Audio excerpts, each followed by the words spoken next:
Hey guys, tonight we're time traveling back to a Halloween that most people don't even know existed.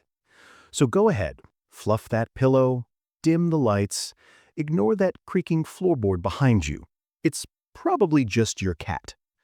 Or the ghost of Grover Cleveland.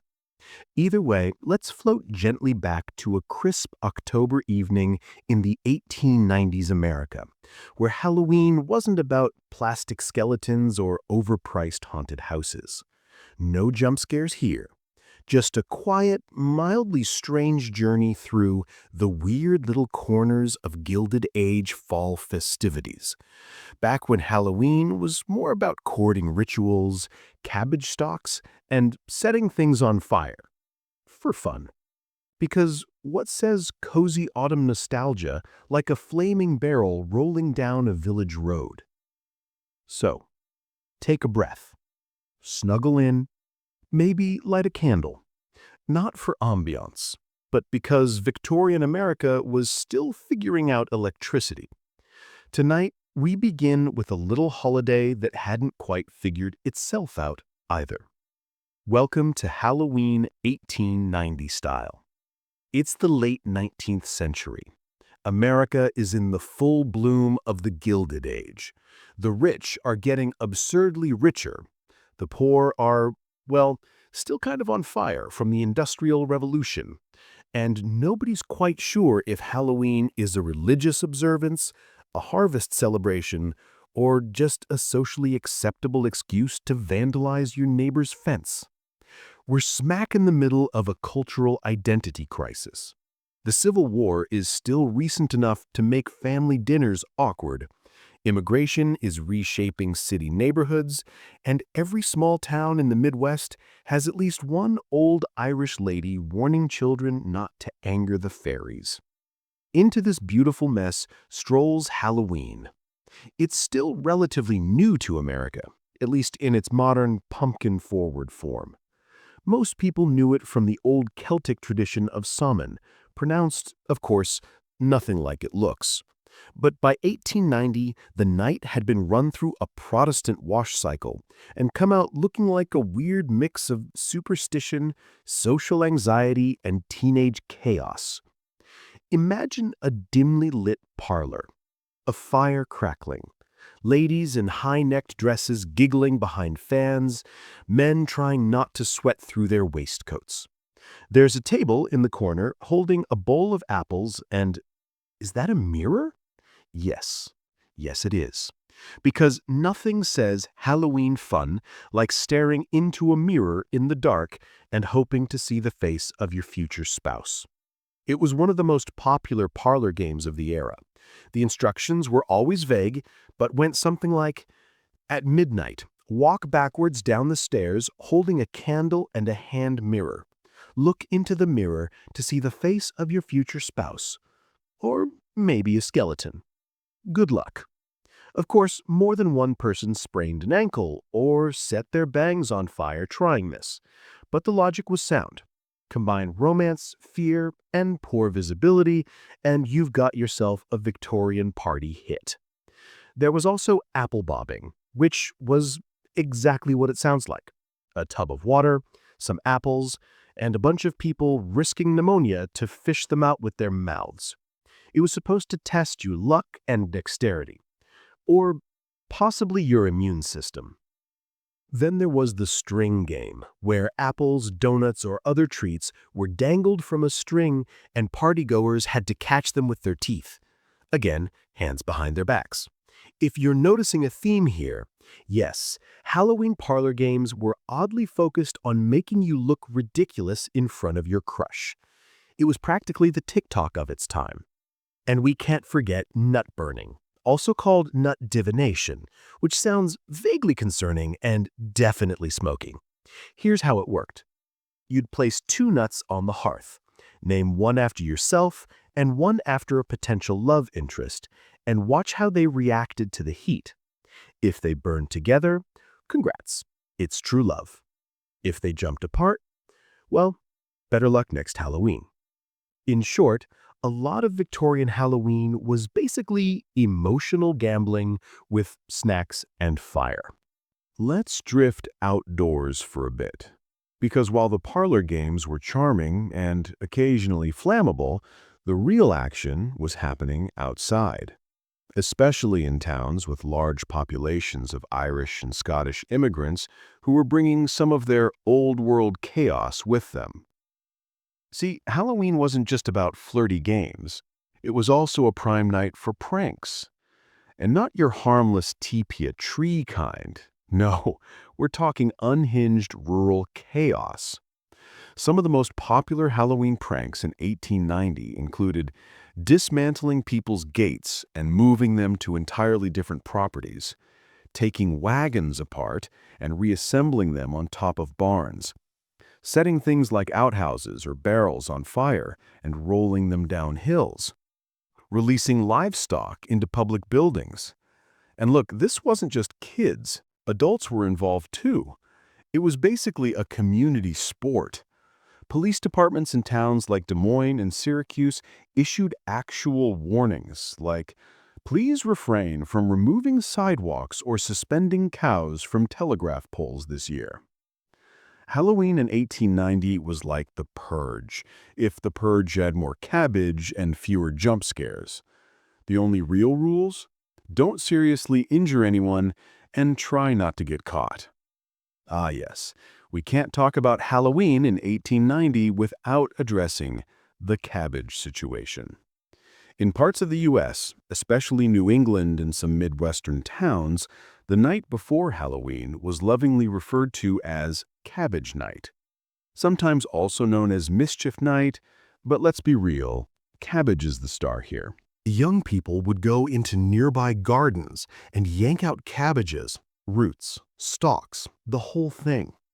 Then, with the chaotic energy of sleep-deprived gremlins, they'd either throw them at doors, leave them on porches, or use them in bizarre courting rituals. Why cabbage? Well, in old Scottish tradition, it was believed that pulling up a cabbage stalk on Halloween night could help predict your romantic future. The idea was the shape and state of the cabbage somehow reflected the nature of your future spouse. Yes, people were reading their romantic fortunes in vegetables. And no, it wasn't a joke. It was considered just superstitious enough to be fun, but not so religious as to alarm your Protestant aunt. Unfortunately, once the cabbage stalks were pulled up, they often got used as weapons in pranks, which meant that by November 1st, small towns across the country smelled aggressively fermented. Yes, there were pumpkins in 1890, but no, they didn't quite look like the Instagrammable gourds we know and love today. These were often more lumpy, more squash-like, and definitely more prone to collapsing on themselves. Still, people carved them. Or, if you were especially old school, you carved a turnip instead. Because nothing says nightmare fuel like a small, angry root vegetable with a candle inside. Pumpkins weren't always friendly fall decor. Their carved faces were meant to ward off spirits or frighten away mischief makers. Though, judging by the sheer volume of broken windows and flaming barrels on Halloween night, we can safely say the pumpkins weren't very effective. Also, the term jack-o'-lantern was already in use by the 1890s, but it came from an old Irish folktale about a man named Stingy Jack who tricked the devil and was cursed to roam the earth forever, holding a glowing coal in a carved-out turnip. Very relatable. What about dressing up? Were there Halloween costumes in 1890? Yes, but temper your expectations. This was not Spirit Halloween territory. There was no sexy vampires or inflatable dinosaurs. Instead, you had homemade ghost costumes, usually involving your mother's least favorite bedsheet. Guising outfits, an old British and Irish tradition where kids dressed up as beggars or strange spirits to go door to door asking for food or money. Creepy handmade masks, often created from papier-mâché, fabric, or, disturbingly often, animal hides. And remember, the goal wasn't to be cute. It was to be unrecognizable, or at least unnerving enough to earn a slice of pie. So yes, if you saw someone dressed in rags with a sack over their head asking for baked goods, you were supposed to give it to them. It was tradition. It's around this point in the evening, with the parlor games winding down and the cabbage stench wafting through half the town, that things in certain circles started to take a, let's say, ghostlier turn. Because as much as 1890s America loved a good prank or a messy harvest party, they were absolutely obsessed with something else: talking to the dead. And this wasn't just spooky storytelling by candlelight. This was full-on spiritualism, seances, table tipping, spirit photography, you name it. Halloween was already full of old-world superstitions, so the spiritualist craze fit right in, like a guest who showed up with a Ouija board and a strong desire to summon Aunt Mildred. Let's take a breath and follow that flickering candle down the hall, into the seance room, because no good Halloween in 1890 was complete without someone claiming to channel Abraham Lincoln. The seance room was usually just the same drawing room, but with the furniture rearranged and the vibes turned dramatically more Victorian Gothic. Heavy curtains, a table in the center, hands clasped, eyes closed, and of course, someone who claimed they could chat with your dearly departed uncle between bites of molasses cake. Because yes, spiritualism wasn't just tolerated in 1890s America, it was trendy. Like dinner party trendy. Think bored upper-class women, a handful of curious clergymen, and one extremely dramatic self-proclaimed medium with an unsettling ability to roll their eyes into the back of their head on command. And Halloween? Prime time. The air was already thick with old beliefs, folklore, and just enough fire hazard to suggest supernatural activity. So why not ask the spirits for some love advice while you're at it? One popular Halloween activity, especially among women, was to ask the spirits who they were going to marry. This could be done in any number of convoluted ways: holding hands in a circle, chanting, writing questions on scraps of paper, and then burning them in the fireplace to release the message. Sometimes they'd use the planchette, a tiny pointer tool with wheels that predated the Ouija board but worked the same way. Two fingers resting lightly, the pointer moving mysteriously over paper to spell out messages like JOHN, or occasionally just scribbles that looked like the ghost got bored halfway through and left. Spiritualism gave Halloween an aura of mystical seriousness. Sure, people still threw cabbages and set livestock loose in town halls, but now they could also pretend to be philosophers communing with Plato. Or at least Aunt Hilda, whichever spirit felt like stopping by. And it wasn't all whispers and candles either. Some of these seances got downright theatrical. Let's float for a moment into one of these candlelit evenings. Picture it. 12 people in uncomfortable chairs arranged in a circle. There's a faint scent of beeswax and anxiety. The hostess insists the room must be vibrationally pure. So someone has burned sage and banned all talk of politics. The medium, dressed somewhere between a Shakespearean actor and a Victorian widow, dramatically announces they feel the presence of a spirit. The table shakes, because someone's knee accidentally bumped it. The curtains flutter, possibly due to the open window, possibly ghosts. And someone swears they feel a cold breeze. At this point, the spirit begins speaking, usually in a suspiciously familiar voice, giving vague advice like, "Your journey will be long but fruitful," or "Beware a man with a cane and strong opinions." Sometimes they'd answer questions about health, marriage, or which stock to invest in, because even dead relatives apparently wanted to help boost your portfolio. Did people believe it?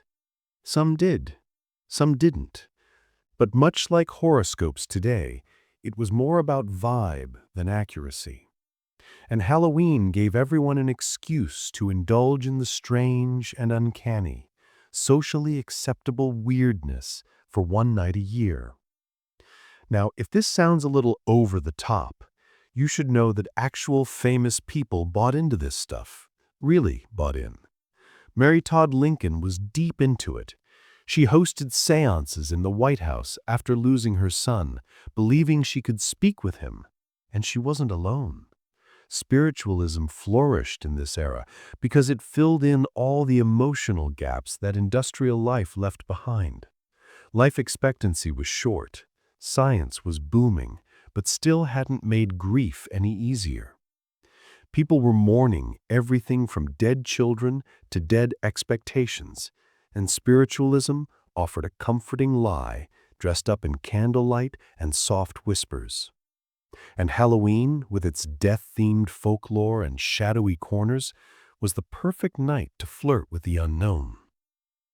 But not everyone was into ghosts and mystical vibrations. For some, Halloween still had one purpose: matchmaking. Yes, we're back to love again. Because apparently nothing says romance like darkness, frost, and vegetable-themed divination. Young women especially were absolutely obsessed with using Halloween to figure out who they'd marry. There were dozens of variations. Some were sweet, some were deeply cursed. One classic trick was peeling an apple in a single spiral, then tossing the peel over your shoulder. The shape it landed in, supposedly the initial of your future spouse. Which sounds lovely until you realize half the time it looked like a vague S or a sad worm. Another involved baking small cakes called dumb cakes because they had to be made in total silence. If you spoke during the process, the magic wouldn't work. You'd bake them, eat one before bed, and go to sleep without talking. The goal? To dream of your future husband, or possibly suffer indigestion. Both outcomes were common. And then there were mirrors again.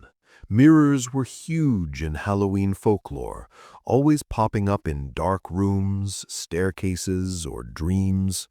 One popular belief was that if you looked into a mirror by candlelight at midnight on Halloween, you'd see your future spouse standing behind you. This was very popular in girls' boarding schools, where it became a yearly ritual of giggles, shrieks, and occasional full-blown panic when someone accidentally saw a shadow and assumed it was their destiny. Of course, these games weren't just games. They were ways for young women to express anxiety, hope, and curiosity about their futures in a society that gave them very few options. Marriage wasn't just romance. It was survival, security, and social standing. So peeling an apple and hoping for a nice W wasn't just a joke. It was a low-stakes way to imagine control over a life where you didn't get much choice. Halloween, then, was a weirdly liberating night, a night when you could light candles, burn nuts, talk to ghosts, and ask invisible forces to tell you what came next. And sometimes, just sometimes, those invisible forces answered in the form of a very real, very noisy town prank. Because we're not done with chaos yet. While the parlor games and seances were happening indoors, the streets weren't quiet.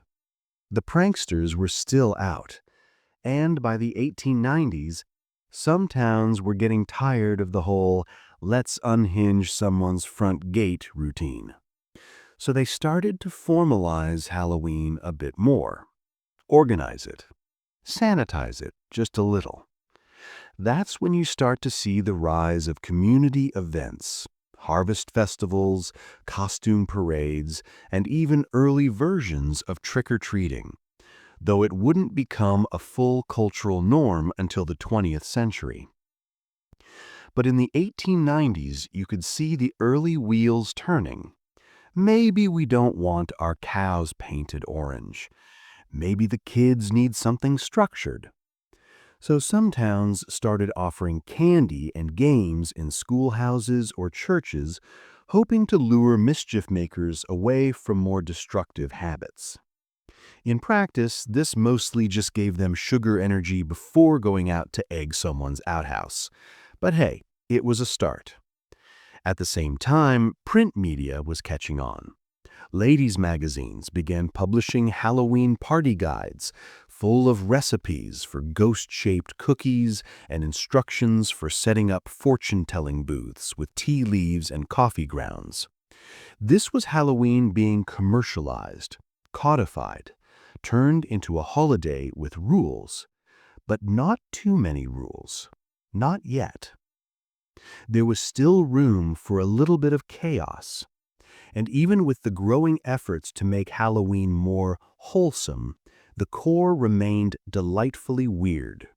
Romance games, flaming barrels, messages from the beyond, and so many squashed pumpkins. It was, in essence, a holiday built entirely around the blurry line between order and disorder, between the living and the dead, between the parlor and the prank. And somewhere in that haze of apple peels, cabbage heads, and whispering ghosts, Halloween 1890 continued to evolve, slowly, quietly, and a little bit ridiculously. Let's drift a little further. Because just as Americans were turning their parlor seances into Saturday night entertainment, something new was creeping in. Electricity, industry. And the way that began to change Halloween was, well, both bright and a little bit terrifying. By the 1890s, electricity was crawling its way into homes, factories, and, most excitingly for Halloween lovers, parlors. That meant less candlelit staring contests with mirrors and more bright, buzzing novelty, which, unfortunately, also meant that a lot of the spookiness started to fade a bit, because nothing ruins a good ghostly seance like someone flipping on an overhead light bulb.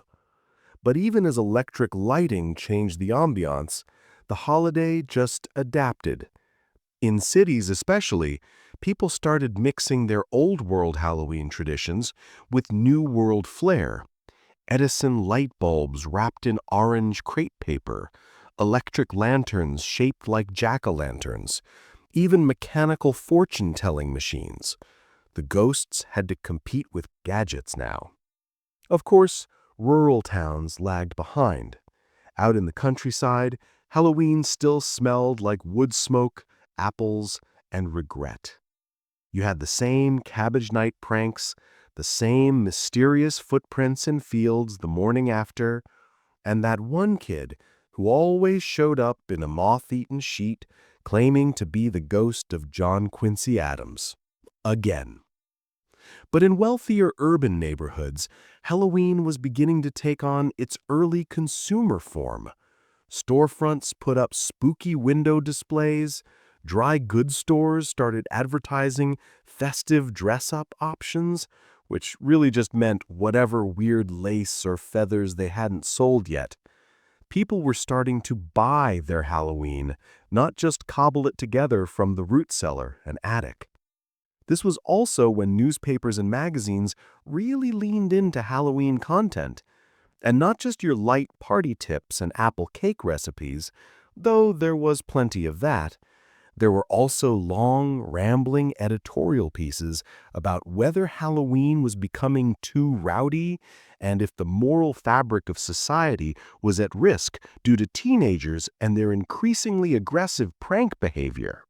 Somewhere around 1893, a town in Pennsylvania had a local newspaper rant that read, in full sincerity, "Is nothing sacred? Even the sanctity of the garden fence is now trampled by young savages with cabbages." which honestly might be the most poetic sentence ever written about Halloween vandalism. Meanwhile, middle-class parents were getting nervous. Too much unsupervised outdoor fun, too much darkness, too many boys tying bells to cats and calling it a haunting. So, naturally, they did what respectable Victorians always did in the face of youthful chaos. They invented extremely boring alternatives. By 1895, Halloween party manuals were being sold by mail order. These were instructional booklets that gave you tips like, organize a well-lit gathering with appropriate music and modest dress, and encourage children to recite poetry about the seasons rather than run amok. If that doesn't scream Halloween spirit, I don't know what does. And yes, there was Halloween poetry. A lot of it. Most of it was about autumn leaves, harvest moons, or some heavily metaphorical ghost lamenting lost love. It was written to be read aloud in a slow, overly dramatic voice while the other guests tried not to fall asleep. In one especially dire example, an 1896 manual suggests this for your Halloween soiree. After the nut-burning ceremony, the hostess shall invite each guest to read aloud one stanza of a poem titled The Lonely Leaf. Riveting stuff. Still, for all the attempts to domesticate Halloween, the chaos refused to be entirely stamped out. Even in the most respectable households, there were hints of mischief, whispers of fortune-telling in the pantry, a cabbage tied to a doorknob. That one guest who claimed their punch was spirit-free but turned out to be mostly gin. The whole thing teetered on the edge of acceptable weirdness. And in the middle of all this, of course, were the children. In the 1890s, kids didn't really trick-or-treat the way we think of it now, but they did go door to door, sometimes for food, sometimes for coins, sometimes just to cause problems on purpose. In cities, especially in immigrant neighborhoods, kids formed little roaming gangs. Think 8-year-olds in baggy costumes and paper masks, banging pots or rattling windows and demanding cake. In some places, they sang songs. In others, they shouted vaguely threatening chants like, shell out, or we'll knock your windows out, which was not subtle, but highly effective. Adults, caught between trying to maintain order and not wanting their porch set on fire, usually caved. Out came the popcorn balls, the molasses cookies, the candied apples. It wasn't called trick-or-treating yet, but it was definitely an early version of give us sugar or face our wrath. That said, the candy situation in 1890 wasn't exactly thrilling. You had things like taffies so hard it could break teeth, maple sugar candy that melted if you breathed on it, licorice ropes that doubled as shoelaces, and the ever-present popcorn ball, which was basically the pumpkin spice latte of 1890. Most of these were homemade. Mass-produced candy existed, but it was still a bit of a luxury. Something you bought from a jar at the general store, not handed out by the handful to street urchins in masks.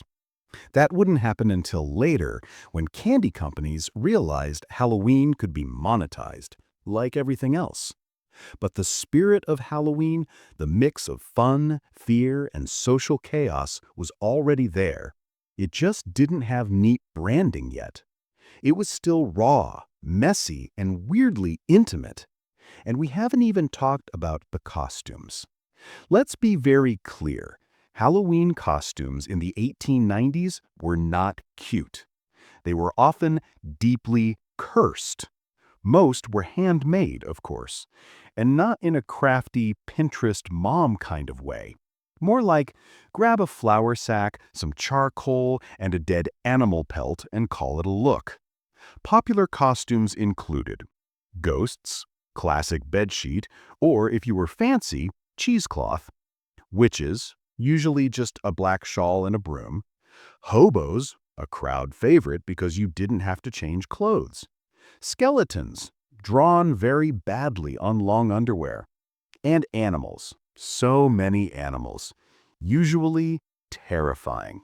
One surviving photograph from around 1895 shows a group of children in what appear to be papier-mâché cow masks with giant eye holes and horns made of twisted newspaper. One of them is holding a pitchfork. It's giving less moo and more demonic harvest ritual. But again, these costumes weren't supposed to be cute. They were meant to be creepy, or at least off-putting. The whole idea was to blur identity, to walk the streets as someone or something else. That way, if spirits were walking too, they'd leave you alone, thinking you were one of them. It was theatrical, it was absurd, and it made Halloween feel more like a night where the rules bent a little, and maybe, just maybe, anything was possible. And then there was the fire, because of course there was. Flickering jack-o'-lanterns sat in windows. Candles lined porches. Bonfires were lit in town squares and backyards. Every Halloween had at least one near disaster involving long skirts and open flames. And yet, fire remained central. It was symbolic, purifying, and also the only way to see anything if your house didn't have electric lights yet. There were fire ceremonies, too, remnants of old Celtic customs. In some towns, people threw things into the flames as a form of divination, a lock of hair, a piece of a torn glove, sometimes even a name scrawled on paper. Watch how it burned, and you'd supposedly learn something about your fate. In other cases, the fire was just for fun. Bonfires were a gathering place, a place for songs, for ghost stories, for small-town drama to bubble up and roast alongside the potatoes wrapped in foil and shoved into the coals. And sometimes, the fire got out of hand.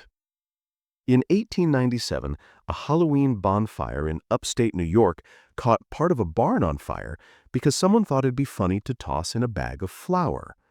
No one was hurt, but the flour exploded and startled the local reverend into dropping his cider, which set off a chain reaction of spilled drinks and a very offended goose.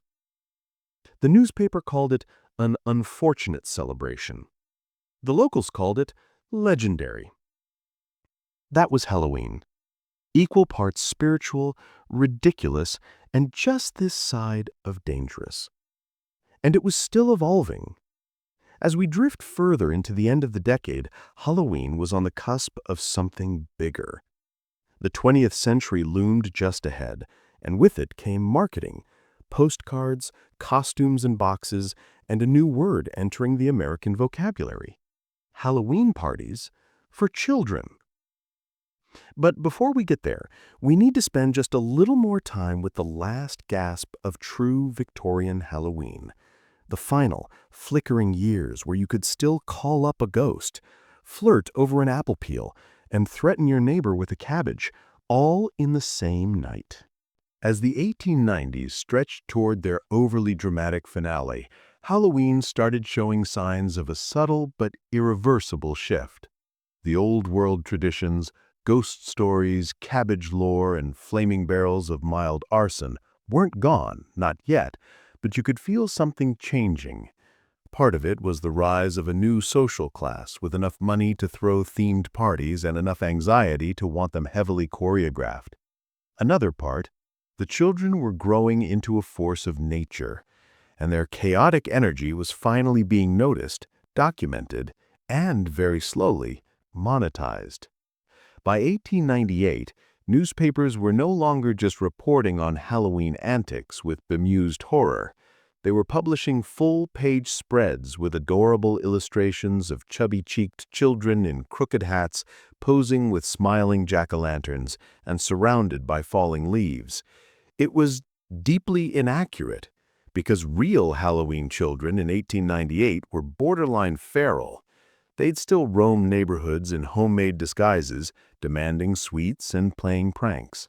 But now, increasingly, they were being herded into Halloween socials, aka chaperoned indoor events, that were meant to redirect their energy into things like beanbag tossing, shadow puppet shows, and mildly haunted songs performed on out-of-tune pianos. Picture it: a town hall decked in paper bats, crepe paper streamers in vaguely pumpkin-colored orange, and a punch bowl surrounded by children in costumes made of itchy wool and parental disappointment. It was festive, yes, but also incredibly tame compared to what Halloween had been even a decade earlier. Still, the adults were trying. These youth-focused celebrations often came with themed refreshments: cider, popcorn, something called ghost cake, which was just white frosting and wishful thinking, and endless bowls of ambiguous Victorian candy, most of which tasted like someone tried to flavor it with ghosts and sadness. And yet, there was charm. These parties were awkward, yes, and usually damp from condensation or spilled cider, but they were also the first real signs of Halloween becoming family-friendly. Sort of. Meanwhile, the older kids, the teenagers and proto-gremlins, weren't going down quite so easily. They still snuck off for cabbage raids, pulled classic stunts like moving outhouses slightly to the left so their owners fell in, and occasionally staged full-on phantom processions, which was basically Victorian cosplay with extra existential dread. One especially committed group in rural Ohio dressed up as ghosts and stormed through town in an impromptu ghost parade, which was mostly just yelling and knocking over barrels. A town elder described it as undignified yet spirited, which is also an excellent way to describe most of Halloween history. And then there were the Halloween postcards. You didn't think we were getting out of this decade without Victorian postcards, did you? By the end of the 1890s, Halloween postcards were everywhere. These were lavishly illustrated little squares of autumnal absurdity, printed with pastel witches, charmingly smug black cats, and pumpkins with faces that looked not okay. The messaging on them was weird, too, like, "Beware the Goblin of Love," or "May your fate be fortune-stamped," or "Kiss me 'neath the gourd light," which, yeah, no notes. Some were romantic, some were spooky, most were deeply confusing. But they were popular, and they were a sign of things to come. Halloween as a marketable aesthetic, a theme, something you could sell, collect, and eventually slap on branded candy wrappers. It wasn't just a night anymore. It was becoming a season. Still, despite the growing commercialization, the core Halloween energy remained a little bit cracked, especially in small towns where formality hadn't quite suffocated the chaos. There's one account from 1899 in rural Maine of a Halloween party held in an old barn. The decor? Corn husks, tree stumps, and roughly 17 carved pumpkins. There were party games, bobbing for apples, of course, but also pin the nose on the witch, a spelling bee where every answer had to be ghost-related, and a haunted maze made from hay bales and regret. Apparently, halfway through the night, someone's homemade skeleton costume caught fire near a lantern, and he had to roll in the hay to put it out. He wasn't injured, but everyone agreed it was the highlight of the season. He later married the girl who helped stomp out the flames. Halloween romance at its finest. Meanwhile, in wealthier households, Halloween had become a canvas for low-stakes fantasy. Hostesses would compete to outdo each other with over-the-top themed parties. They'd send embossed invitations shaped like owls or gravestones. Hire fiddlers to play spooky music. One particularly ambitious woman in Boston turned her entire dining room into a faux graveyard, complete with cardboard tombstones bearing the names of her most boring dinner guests. The menu?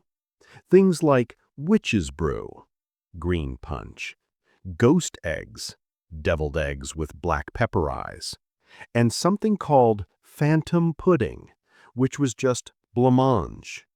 So basically, goo. Everything had a label, everything had a pun, and everyone had to pretend this was delightful, not vaguely exhausting.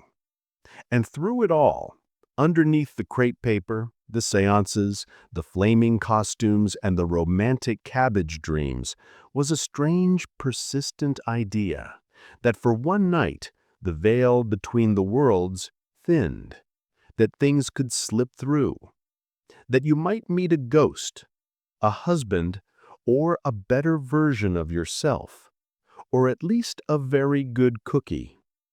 It's worth noting, too, that despite all this pomp and pageantry, Halloween was still not a universally celebrated holiday. Many religious communities wanted nothing to do with it. Some saw it as a pagan remnant. Others just didn't like the noise. Still others were convinced the entire event was a slippery slope to Satanism, or at the very least, property damage, which, to be fair, was sometimes accurate. In 1899, a Methodist preacher in Illinois gave an impassioned sermon titled "The Hollow Night of the Pumpkin Idol," warning that Halloween was luring the youth into spiritual decay and pagan vegetable worship. Congregants reportedly left the church that night and immediately lit jack-o'-lanterns out of spite. The following year, his house was mysteriously covered in parsnips. Coincidence? Highly unlikely. So yes, Halloween at the end of the 19th century was a strange and beautiful contradiction, half serious, half silly, half spiritual, half social experiment, a mixture of folklore, adolescent rebellion, flammable costumes, and fading traditions, all crammed into one chilly evening. And as the century drew to a close, so did this raw version of Halloween, the one where kids wore masks made from dead squirrels, and elderly widows tried to contact their husbands through flickering candles and nutshells. The 20th century was knocking, and with it would come a different Halloween, more organized, more polished, more profit-driven. But for now, for one last moment, we're still in that creaking parlor with wax dripping from jack-o'-lantern grins, the air thick with nut smoke and perfume, and someone swearing they just heard a spirit whisper their future spouse's name. Or maybe it was just the wind. As the clocks ticked past midnight on December 31st, 1899, most of the world was celebrating the birth of a new century. And somewhere, probably in a slightly damp cellar in Ohio, a group of kids were still throwing cabbages and calling it divine tradition. Halloween didn't vanish at the turn of the century. It just got a fresh coat of shellac. The 1900s brought electricity, marketing, and a rapidly modernizing culture. But the holiday still carried with it the residual weirdness of the 1890s, only now with cleaner fonts and fewer flaming barns. By the early 1900s, Halloween's aesthetic was maturing into something a little more brandable. Department stores began selling decorations, actual Halloween-themed goods, not just leftover autumn items being aggressively rebranded. You could walk into a Woolworth's and buy paper jack-o'-lanterns, crepe paper witches, and tin noisemakers that sounded like someone torturing a duck.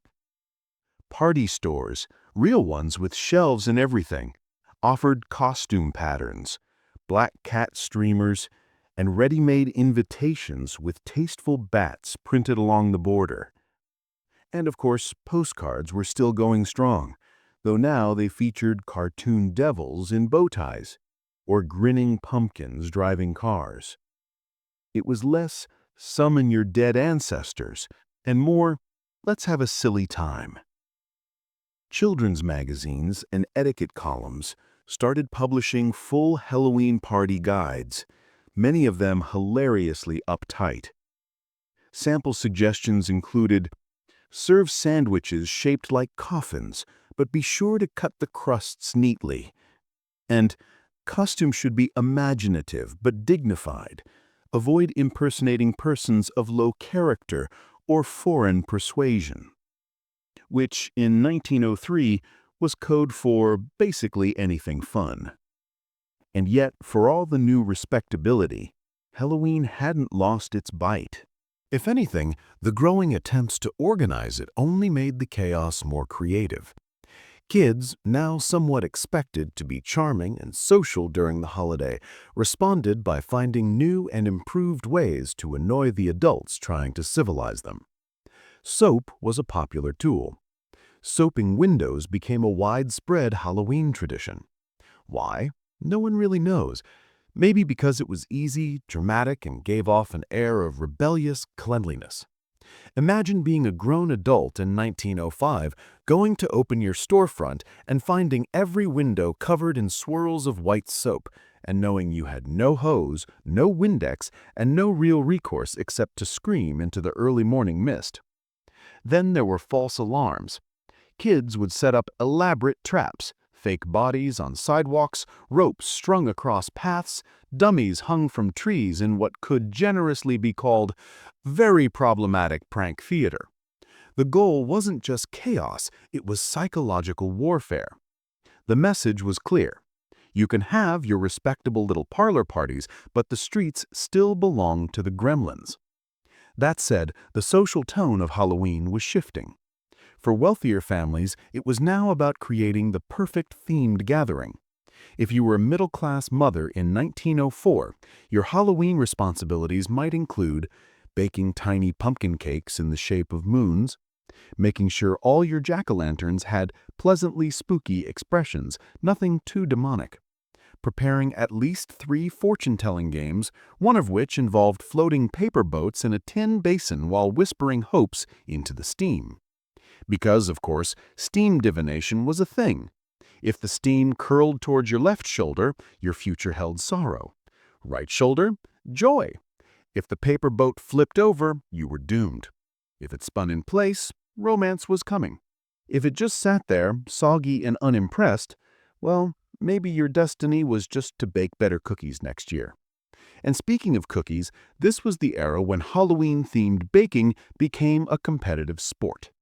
Cookbooks from the time began slipping in spook-themed desserts, many of which were ambitious. One recipe for witch's cauldron stew included beef, prunes, and nutmeg, which sounds more like punishment than party fare. Meanwhile, the candy industry was watching closely. They hadn't fully taken over Halloween yet. That would come later with the post-war sugar boom.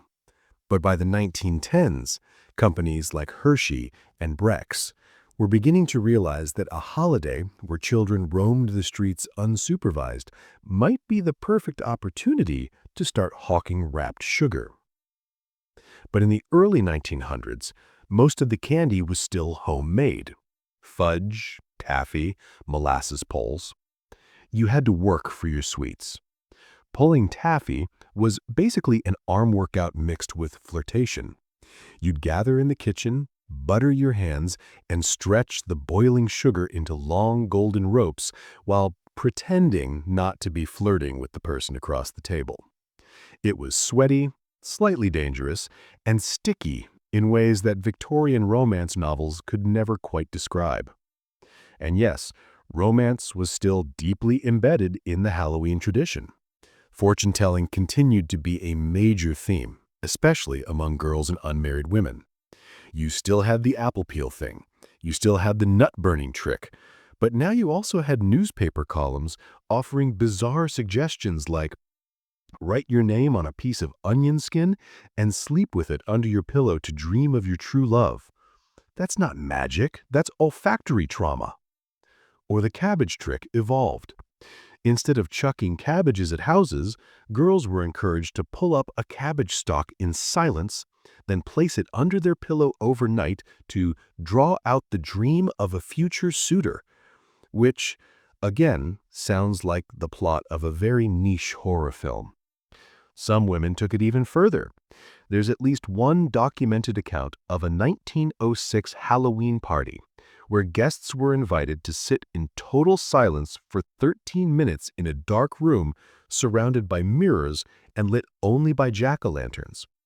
If the guests stared into the mirror without blinking, they were promised a vision of their future. Most just saw their own reflection and then had a small breakdown. Again, romance, but make it mildly traumatic. In cities, Halloween was also becoming increasingly theatrical. Amateur dramatics were all the rage. Local theater groups would put on ghost plays, often badly written, always overacted, and frequently featuring someone dressed as the spirit of autumn, who entered dramatically wearing an orange bedsheet and holding a rake. But in the countryside, things were still deliciously lawless. You still had barrels being rolled down hills. You still had scarecrow thefts. In one glorious rural legend from 1902, a group of teenagers in Wisconsin purportedly dismantled a school's front porch and reassembled it on top of a nearby barn, all in one night. The next morning, the teachers showed up, saw the porch hanging from the rafters, and simply said, "Well, it's Halloween," before turning around and going home. That was the balance. In cities, neatness, crepe paper, decorum. In towns and villages, hay, pranks, possible structural damage. And still, the ghost stories persisted. Even as Halloween got cuter and cleaner, the oral tradition of telling spooky tales lingered. Families would gather around fireplaces. Guests at parties would be ushered into darkened rooms with flickering lanterns, and one designated person, usually Uncle Edgar, would start dramatically reading a ghost story aloud in that drawn-out, unnecessarily intense voice that made children stare too hard into the fire. And not all these stories were fictional. Many of them were true ghost tales, passed down through families or local lore. That one house where the rocking chair rocked by itself, that church where the bell rang without a rope, that woman who dreamed of her husband's death on Halloween night only to receive the telegram the next morning. These weren't Halloween entertainment. These were warnings. Thin places, people called them.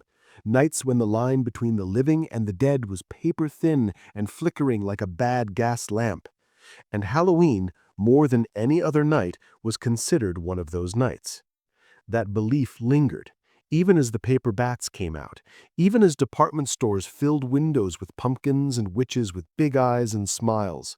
Underneath the party favors and caramel apples, there was still the ancient, quiet knowledge that this was the night for listening, for divining, for acknowledging the dark, even if you did it while dressed as a potato sack ghost with a licorice mustache.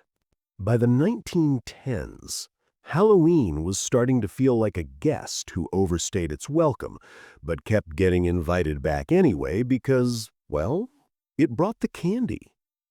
It was no longer just the weird little harvest night for cabbage chucking and accidental seances. It was becoming a real holiday, with actual products, slogans, and rules. And you know something's official once it has rules. Urbanization was in full swing. Cities were swelling, middle-class life was being tightly wound around etiquette and efficiency, and Halloween? Halloween was now being told to sit up straight and wear a tie. But like any self-respecting holiday with deep pagan roots and a love for low-grade mischief, it complied, half-heartedly. One of the most obvious changes? Commercialization. Candy companies were starting to sniff around. Postcard publishers were still printing haunted nonsense on glossy cardstock. And department stores began to lean hard into the spooky season aesthetic. even though no one really called it spooky season yet. You'd walk past a store window and see full Halloween displays, straw bales, cutout bats, and jack-o'-lanterns with faces that said, "We've seen some things, kid." And yes, costumes had taken a turn. Not better, not worse, just different. Homemade was still the norm, but ready-made costumes had entered the chat. You could now buy printed costume sets, paper-thin masks, and stiff smocks with vaguely suggestive artwork like Spooky Owl or Frogman. The materials were essentially flammable paper and regret, but they were affordable, and that was the point. Kids could now pick their identity from a shelf. You didn't have to slaughter a pillow or sacrifice your father's fishing hat to become a ghost.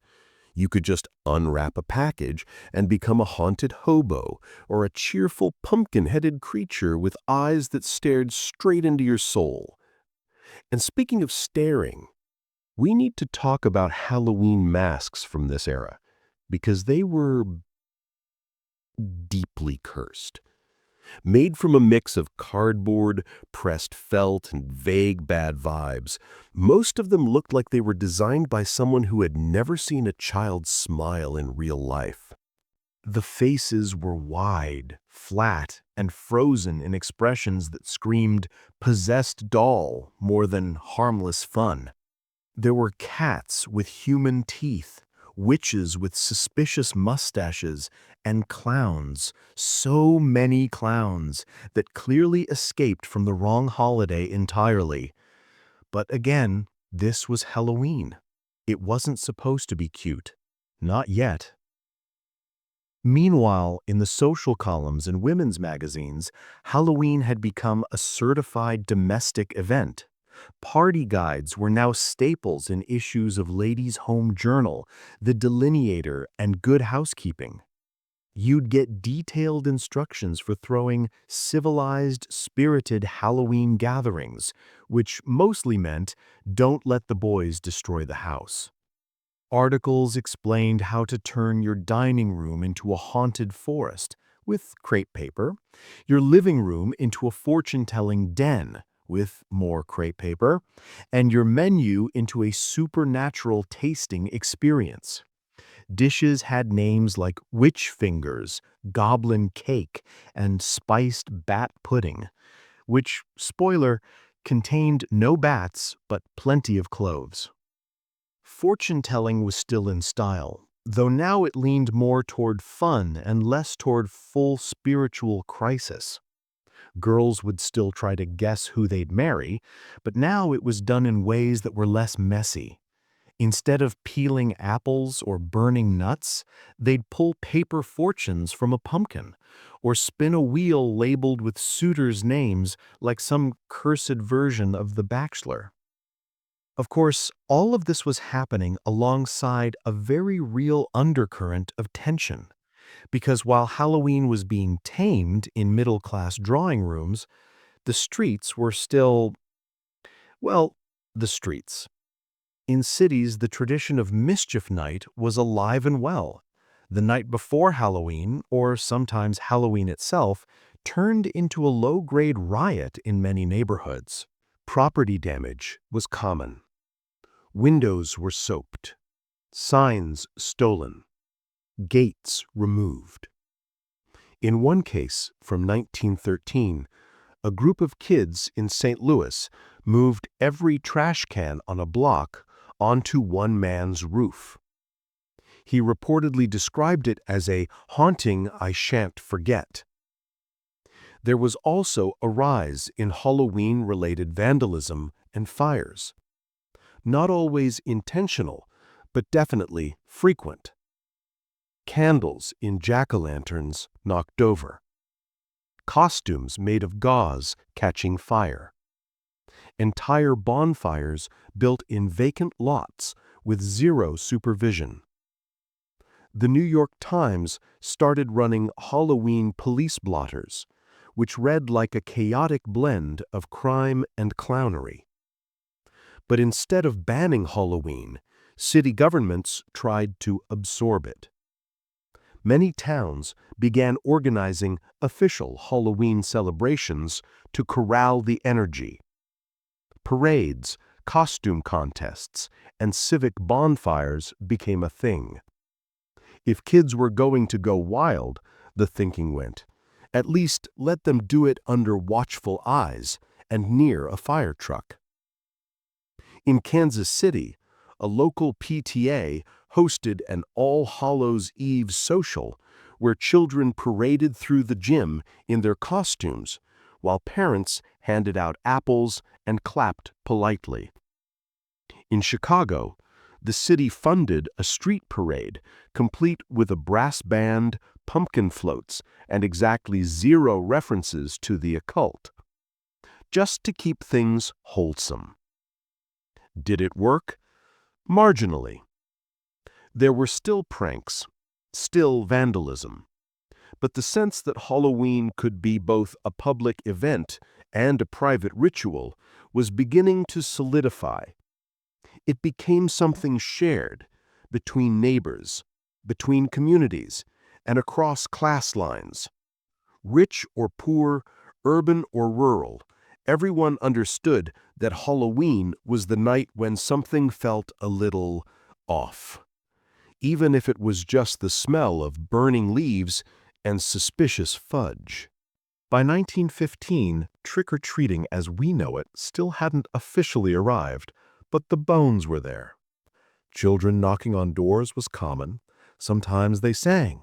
Sometimes they demanded baked goods. Sometimes they just stood there awkwardly until someone handed them an apple to make them leave. The treats weren't great. We're talking roasted chestnuts. Licorice sticks. Dubious. Hard molasses candy wrapped in wax paper. Might break a tooth. Raisins, absolutely no thank you. And if you were lucky, a penny. A whole shiny copper coin. Enough to buy probably more raisins. And still, somehow, kids loved it. They loved the mystery of the night, the anonymity of the costume, the feeling that for one evening they were in control of the neighborhood.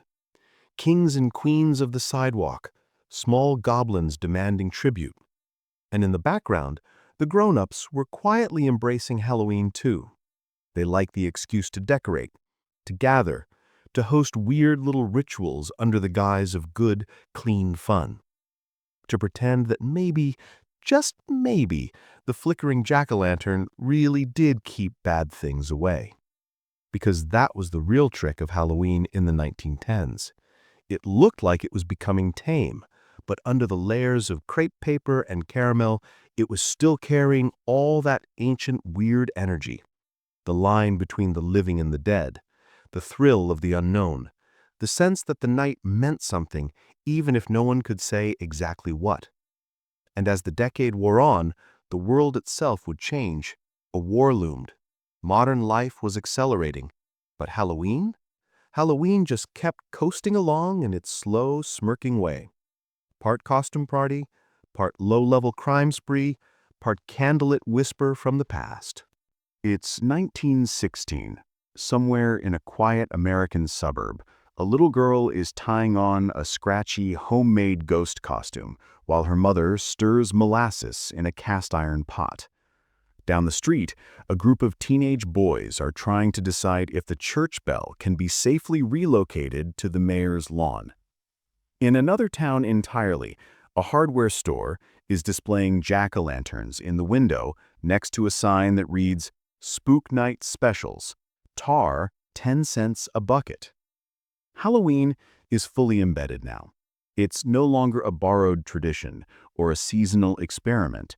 It's a yearly ritual with its own smell, burnt sugar, and damp leaves, its own sound, barking dogs and distant yelling, and its own logic. But like everything else in 1916, the mood is different. Across the ocean, the world is on fire.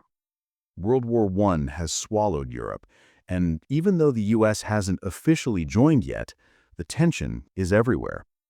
Newspapers carry headlines about trench warfare and sinking ships. The economy is shifting. And Halloween, ever the adaptable little chaos machine, is quietly adjusting to fit the times. There's still fun, still fire, still too much crepe paper in questionable colors, but there's also an undertone of caution, of fragility. Even mischief starts to feel a little thinner, like a curtain that could tear if someone sneezed too hard. In cities, the push to formalize Halloween gets more aggressive. Civic groups, religious organizations, and even local businesses start throwing patriotic Halloween events. Imagine a haunted house where every ghost is holding a tiny flag and the punch is red, white, and blue. You'd have girls in star-spangled witch costumes and papier-mâché pumpkins painted with Liberty Bond slogans. Subtle? Not at all, but earnest, painfully so. One school in upstate New York reportedly held a haunted Liberty rally, where children were told ghost stories featuring the founding fathers returning from the grave to warn about foreign entanglements. George Washington as a sleep paralysis demon, apparently. Sure. At the same time, there's still this low hum of disorder buzzing under the surface. Not everyone is buying into the civic Halloween movement. Plenty of towns, especially in more rural areas, are still holding on to the old ways, and the pranks still going strong, just evolving. You've now got kids tying strings across sidewalks to trip passersby, stuffing chimneys with turnips, and one particularly bold tradition that involved putting a dead fish under the floorboards of someone's porch. Why? No one knows. Some sort of curse by smell. The point was never logic. It was spectacle. Something to make people say, "Ah, yes, it's Halloween." Meanwhile, in more middle-class homes, Halloween parties have fully leaned into theme territory. You're no longer just lighting a few jack-o'-lanterns and serving cider. Now you need a menu, a program, and a set of decor rules. Popular themes include Witch's Banquet, Pumpkin Promenade, and, deeply cursed, Autumn in the Graveyard. Guests arrive in costumes with names like Spirit of Frost or Midnight Mischief. There's a planned dramatic reading, probably a poem about owls. Someone's nephew plays a dirge on the piano for way too long, and at least 2 people claimed they saw a ghost in the punch bowl reflection. You get fortune games still, though the old school stuff, apple peels, nut burning, is fading. It's being replaced with cleaner options. Tell your future using cards printed with fortunes. Pull a ribbon from the pumpkin centerpiece and find your destiny. Less fire, less mess, less risk of someone accidentally conjuring a Victorian husband. Meanwhile, candy is sneaking into the spotlight. You now have companies pushing specific treats for Halloween. Not just generic sweets, but candy actually marketed for October. Brax, Necco, and a handful of regional brands start advertising cafes and hard candies as perfect for your little goblins. Ads show smiling kids in goofy costumes holding sacks of goodies. There's even a brief but tragic ad campaign featuring a pumpkin mascot named Mr. Sugar Cheeks, who looks like someone who absolutely haunts dreams. These ads are pushing candy as the solution to mischief. The logic? Give the kids something sweet, and maybe they won't set your outhouse on fire. It's only marginally effective. By 1917, Halloween hits a major turning point. The U.S. joins the war, and suddenly frivolity is being looked at sideways. You've got sugar rationing. You've got parades being canceled. You've got mothers knitting socks for soldiers instead of sewing witch hats. And yet, Halloween refuses to die. Instead, it mutates again. That year, newspapers start pushing the idea of Halloween as a war support event. Instead of vandalism, kids are encouraged to go Halloweening for liberty, essentially trick-or-treating for war bond donations or food scraps for the Red Cross. Imagine being a kid in 1917, knocking on a door in a raggedy clown outfit, and instead of candy, getting a pamphlet on patriotism. Peak disappointment. Still, communities tried. There were harvest balls for the troops. Haunted houses converted into Liberty loan offices. A group in Cleveland even held a Ghosts Against the Kaiser march, featuring children dressed as spectral soldiers holding anti-German slogans. Very subtle. But there was pushback, too. Not everyone wanted their holiday rebranded into a fundraiser. In quieter towns, the old Halloween held on. People still carved pumpkins, still told ghost stories, still sat in dark kitchens peeling apples and pretending they didn't hear strange noises outside. In fact, the war gave Halloween an extra layer of eeriness. People were more familiar with death now, with loss. The idea of spirits returning didn't feel like folklore anymore. It felt maybe possible. Spiritualism saw a small resurgence during this time, just like it had in the 1890s. Seances made a quiet comeback, not always as entertainment, but sometimes in real grief. A way to reach for something comforting in a world that suddenly felt very fragile. And Halloween, timed perfectly in that liminal season, just as the leaves let go and the light faded early, offered the perfect setting for that kind of reaching.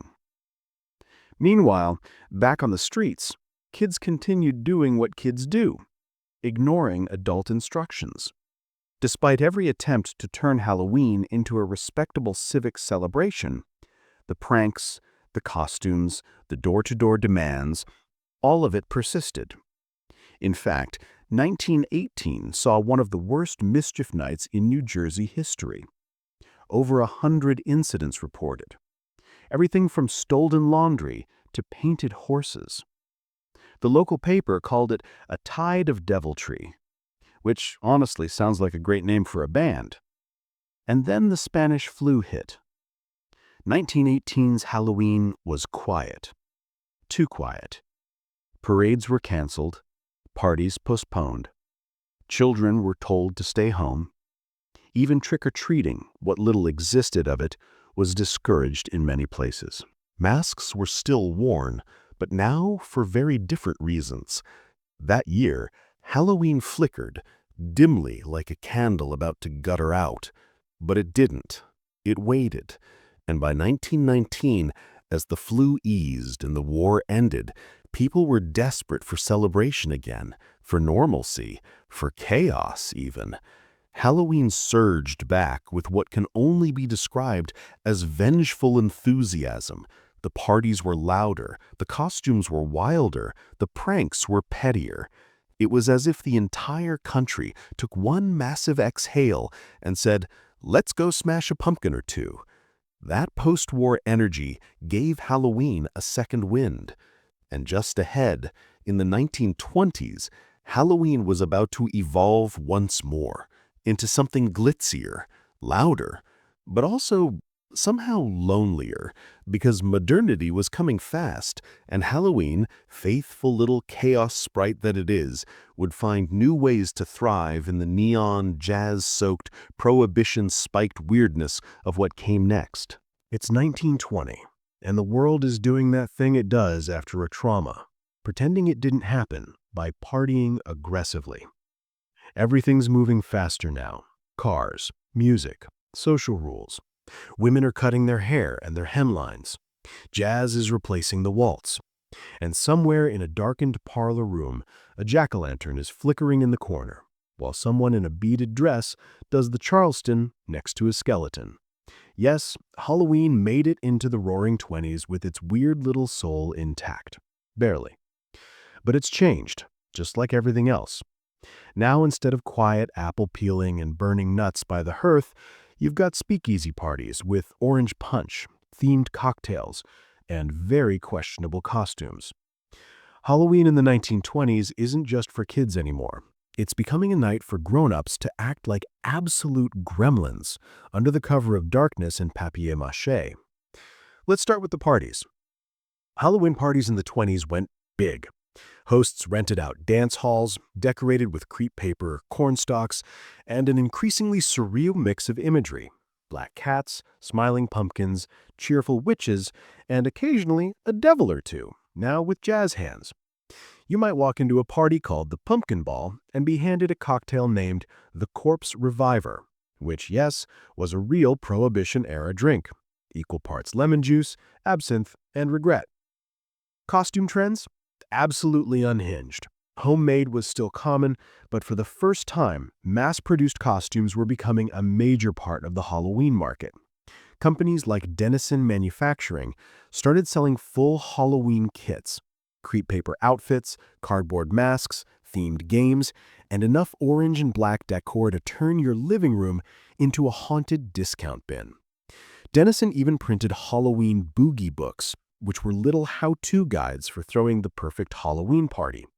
Inside, you'd find ideas like decorate your chandeliers with tissue paper bats and turn a punch bowl into a witch's cauldron by suspending it in cheesecloth and lighting it from beneath with a flashlight.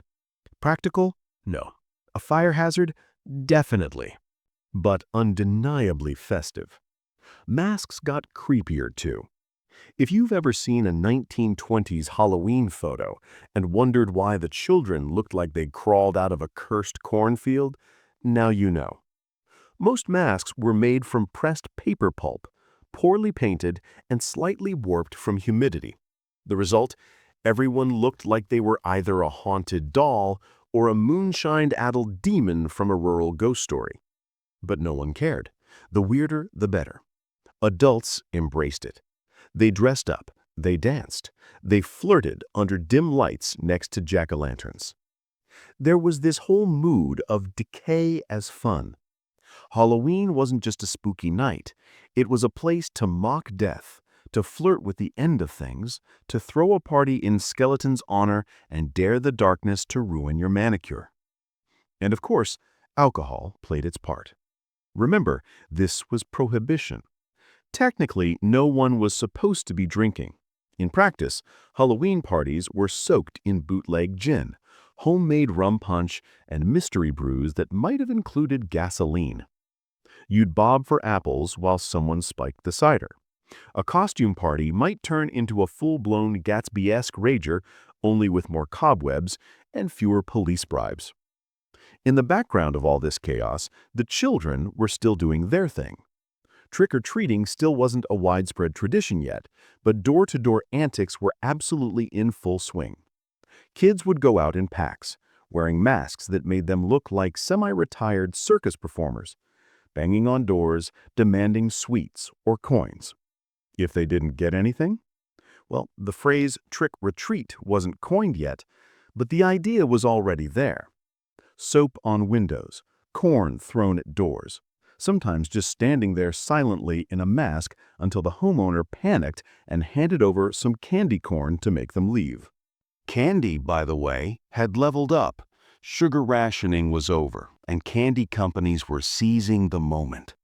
The 1920s were prime time for branding, and Halloween became a perfect opportunity to market individually wrapped sweets. Hershey's Kisses, Tootsie Rolls, and Baby Ruth bars all gained traction as acceptable Halloween handouts. Wrapped candy meant safety. Sort of. It also meant no more loose nuts or mysterious homemade fudge from the neighbor whose kitchen smelled like mothballs.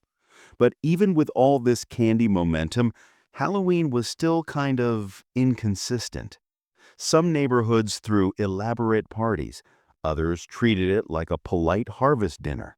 Some kids got taffy and gumdrops. Others got chased off porches with a broom. There were no rules yet, no standard format, just vibes. And the pranks? still raging. In fact, the 1920s might have been peak Halloween prank culture. With cars becoming common, kids figured out how to lift hubcaps, tie pumpkins to exhaust pipes, and even redirect traffic signs. One infamous story out of rural Iowa tells of a group of teens who rerouted a country road using hand-painted signs, sending local drivers in a loop for hours. Halloween chaos, but make it civil engineering. Farmers often woke up on November 1st to find their gates missing, their scarecrows rearranged into compromising positions, or their outhouses relocated to the middle of the road. There was an unspoken rule. If it wasn't nailed down, or even if it was, it might end up somewhere else by morning. And while adults rolled their eyes, some secretly loved the spectacle. Halloween in the 1920s was about release. From the war, from the flu, from polite society. It was a night when things went sideways, and everyone agreed not to question it too hard. There were still echoes of the old superstitions. Some girls still peeled apples to see their lover's initials. Some people still claimed the veil between worlds was thin, but increasingly, Halloween was becoming about play, not prophecy. People wanted distraction, laughter, weirdness, a chance to step outside themselves and become a flapper witch or a haunted skeleton or a slightly intoxicated bat. And it worked. For a while. But underneath the glitz and crepe paper, another storm was building. By the end of the decade, the party would screech to a halt. The masks would come off, the economy would collapse, and Halloween? It would survive, because it always does. But it would have to adapt again, this time to scarcity, to struggle, to a world suddenly more gray than orange. When the Great Depression hit, it didn't just flatten banks and factories, it crushed entire ways of life. Across America, jobs vanished, bread lines stretched for blocks. Children wore hand-me-down shoes with holes in the soles, and dinner was whatever could be coaxed from a backyard garden and a prayer. But Halloween? Still there, still flickering. It didn't vanish, it just shrank, tightened its belt, got scrappy. In the early 1930s, Halloween looked very different depending on where you lived. In wealthy neighborhoods, yes, they still existed, the parties continued, just toned down. There were fewer sequins, fewer store-bought decorations, more DIY everything. In working-class homes, the holiday became a kind of emotional pressure valve. One night to forget the eviction notices. One night to eat something sweet. One night to let the kids run wild without needing a nickel to do it. Let's talk about those kids. Because in the 1930s, Halloween became their night.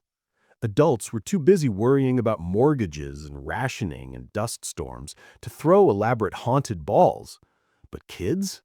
They still wanted chaos, still wanted candy, still wanted to put a sack over their head, bang on a neighbor's door, and threaten vague vengeance in exchange for a popcorn ball. This is where we finally start to see trick-or-treating taking real shape. Not just roving bands of children demanding food in exchange for peace, but actual ritualized routes, costumes, and candy exchanges. It wasn't universal. Some towns resisted it. Some people thought it was begging. Some still thought it was satanic. But more and more, newspapers began publishing pieces with headlines like "A Guide to Safe and Wholesome Halloween Fun" and "Why Trick-or-Treating Teaches Manners." Sure. The pranks, however, were a different story. Because here's the thing. Depression-era kids had nothing to lose. No gadgets, no allowance, no curfews their parents could afford to enforce. Halloween became a yearly license for all their pent-up frustration to erupt like a volcano made of stolen apples and greased doorknobs. Pranks got serious. Think barn doors unhinged and left in ditches, wagons hoisted under rooftops, entire front porches mysteriously relocated. In some towns, Halloween night meant real property damage and, increasingly, fires. Newspapers from the early 30s tell the tale. Smashed windows, destroyed gardens, torched garbage piles, and yes, every so often, accidental house fires. Some kids lit bonfires in the middle of streets. Others packed pumpkins with firecrackers and launched them at trolley cars. A few incidents involved actual dynamite, which is really a sentence that just writes itself. Civic leaders began to panic. The phrase Halloween vandalism started showing up in police reports and city council meetings. Some towns tried curfews, others banned masks entirely. In 1933, infamously dubbed Black Halloween by multiple newspapers, cities across the country reported record levels of destruction. It wasn't just toilet paper and shoe polish, it was arson. That year, in Omaha, a group of boys derailed a streetcar. In Baltimore, pranksters set fire to a lumber yard. In Milwaukee, over 500 calls to police came in that night alone.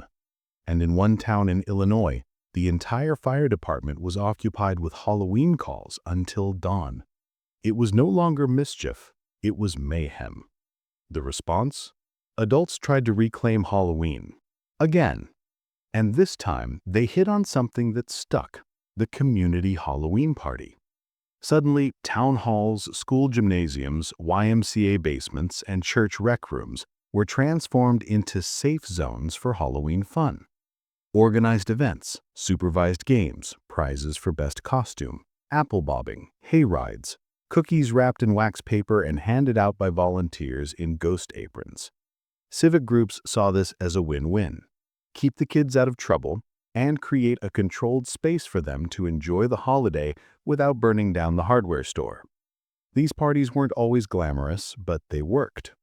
The promise of music, games, and free snacks was enough to lure most kids away from their more explosive ideas, at least temporarily. And of course, costumes adapted to the new economic reality. Store-bought was out. Homemade was in. Way in. Kids wore pillowcases, flour sacks, old curtains, paper bags, and whatever was gathering dust in the attic. Ghosts, hobos, scarecrows, and devils remained popular, mostly because they were easy to throw together with $0 and a strong imagination. Masks were cut from cardboard, faces painted with ash from the fireplace or borrowed rouge from grandma's dressing table. And while there were still manufactured costumes floating around, hello dime stores, most were cheaply made and borderline horrifying. The materials? Still paper, wax, and whatever nightmares are forged from. The faces? Frozen in expressions that suggested deep inner turmoil. If you wanted to haunt your neighbors, this was the golden age. Despite everything, the poverty, the fear, the rising tensions, Halloween stayed strange. People still carved pumpkins, even if they had to grow them themselves. Kids still roamed the streets, even if they had to dodge angry shopkeepers. Fortune-telling still made its quiet appearances at girls' parties, where apple peels were tossed and mirror rituals still sent shivers down spines. And the candy? It was getting smarter. Candy companies had started marketing individual pieces specifically for Halloween, not just selling candy, but selling tiny, pre-wrapped portions, perfect for dropping into sacks, for avoiding the judgmental eyes of mothers who didn't want their kids eating mystery fudge from Mrs. Carver next door. We're talking candy corn. Yes, it's that old. Mary Jane's, taffy squares made of peanut butter and broken dreams, bit of honey, Necco wafers for when you wanted to eat chalk in circular form, Tootsie Rolls, still holding strong, and new arrivals like Milky Way and Three Musketeers bars, originally marketed as nutritional candy, which is just incredible. By 1938, Halloween was beginning to stabilize. The pranks were still there, but the parties were winning. Trick-or-treating was on the rise, especially in the suburbs. Children were starting to expect Halloween candy the way they expected Christmas oranges or Easter eggs. Maybe small, maybe cheap, but reliable. It had taken a decade of social anxiety, economic collapse, and borderline anarchy, but Halloween had finally found its shape. A little mischievous, a little sweet, a little sad, and always strange, just like the country itself.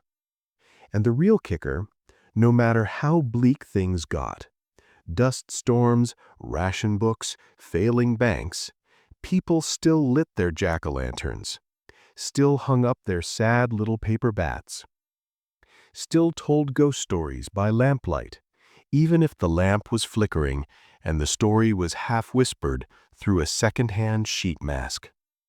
Because even when life stripped everything else away, comfort, wealth, certainty, Halloween stayed. Weird, wobbly, defiant. And the moment America found its footing again, Halloween would take that momentum and run with it, straight into a sugar-coated, costume-stuffed, door-knocking frenzy. But first, one more world war, because of course. The 1940s began with a nervous kind of optimism. The Great Depression wasn't gone exactly. It just got swallowed by something even bigger. War. And not just the usual kind of war Americans read about in the newspaper and forgot about over dinner. This one was everywhere. By 1941, America was officially in it. And with that came the usual sacrifices: food rationing, rubber drives, victory gardens, and blackout curtains. Everything was redirected toward the war effort, including holidays. But here's the strange part. Instead of canceling Halloween, the country sort of repurposed it. Suddenly, Halloween became patriotic. The parties didn't disappear, they just got themed. Decorations now included red, white, and blue crepe paper tangled up with black cats and skeletons. Uncle Sam started making appearances on Halloween postcards, pointing directly at you with a pumpkin under one arm. Even costume contests were sometimes judged based on how American your ghost or witch looked, whatever that means. Church groups and civic organizations doubled down on the wholesome Halloween movement. If you were hosting a party in 1942, odds are it was in your church basement, lit by rationed candles and supervised by at least one elderly woman named Ethel who thought bobbing for apples was unladylike. There was still fun, just carefully managed, like everything else during wartime. Kids were encouraged to dress up, but their costumes were now homemade out of necessity. Store-bought options were scarce, thanks to fabric rationing and manufacturing being redirected to military supplies. So kids got creative. Old curtains became ghost costumes. Feed sacks were cut and dyed for scarecrows and hobos. If your dad had a spare gas mask, congratulations, you were now the creepiest trick-or-treater in the neighborhood. Masks were often drawn on paper bags or sewn from scraps. Makeup, if used, was borrowed from mom's dwindling compact. If you were lucky, your aunt worked at the factory and smuggled out a few extra buttons or a strip of rayon. Candy? Let's talk about it. Sugar was rationed, which meant Halloween had to get really scrappy, really fast. The days of huge candy hauls were paused, but not extinguished.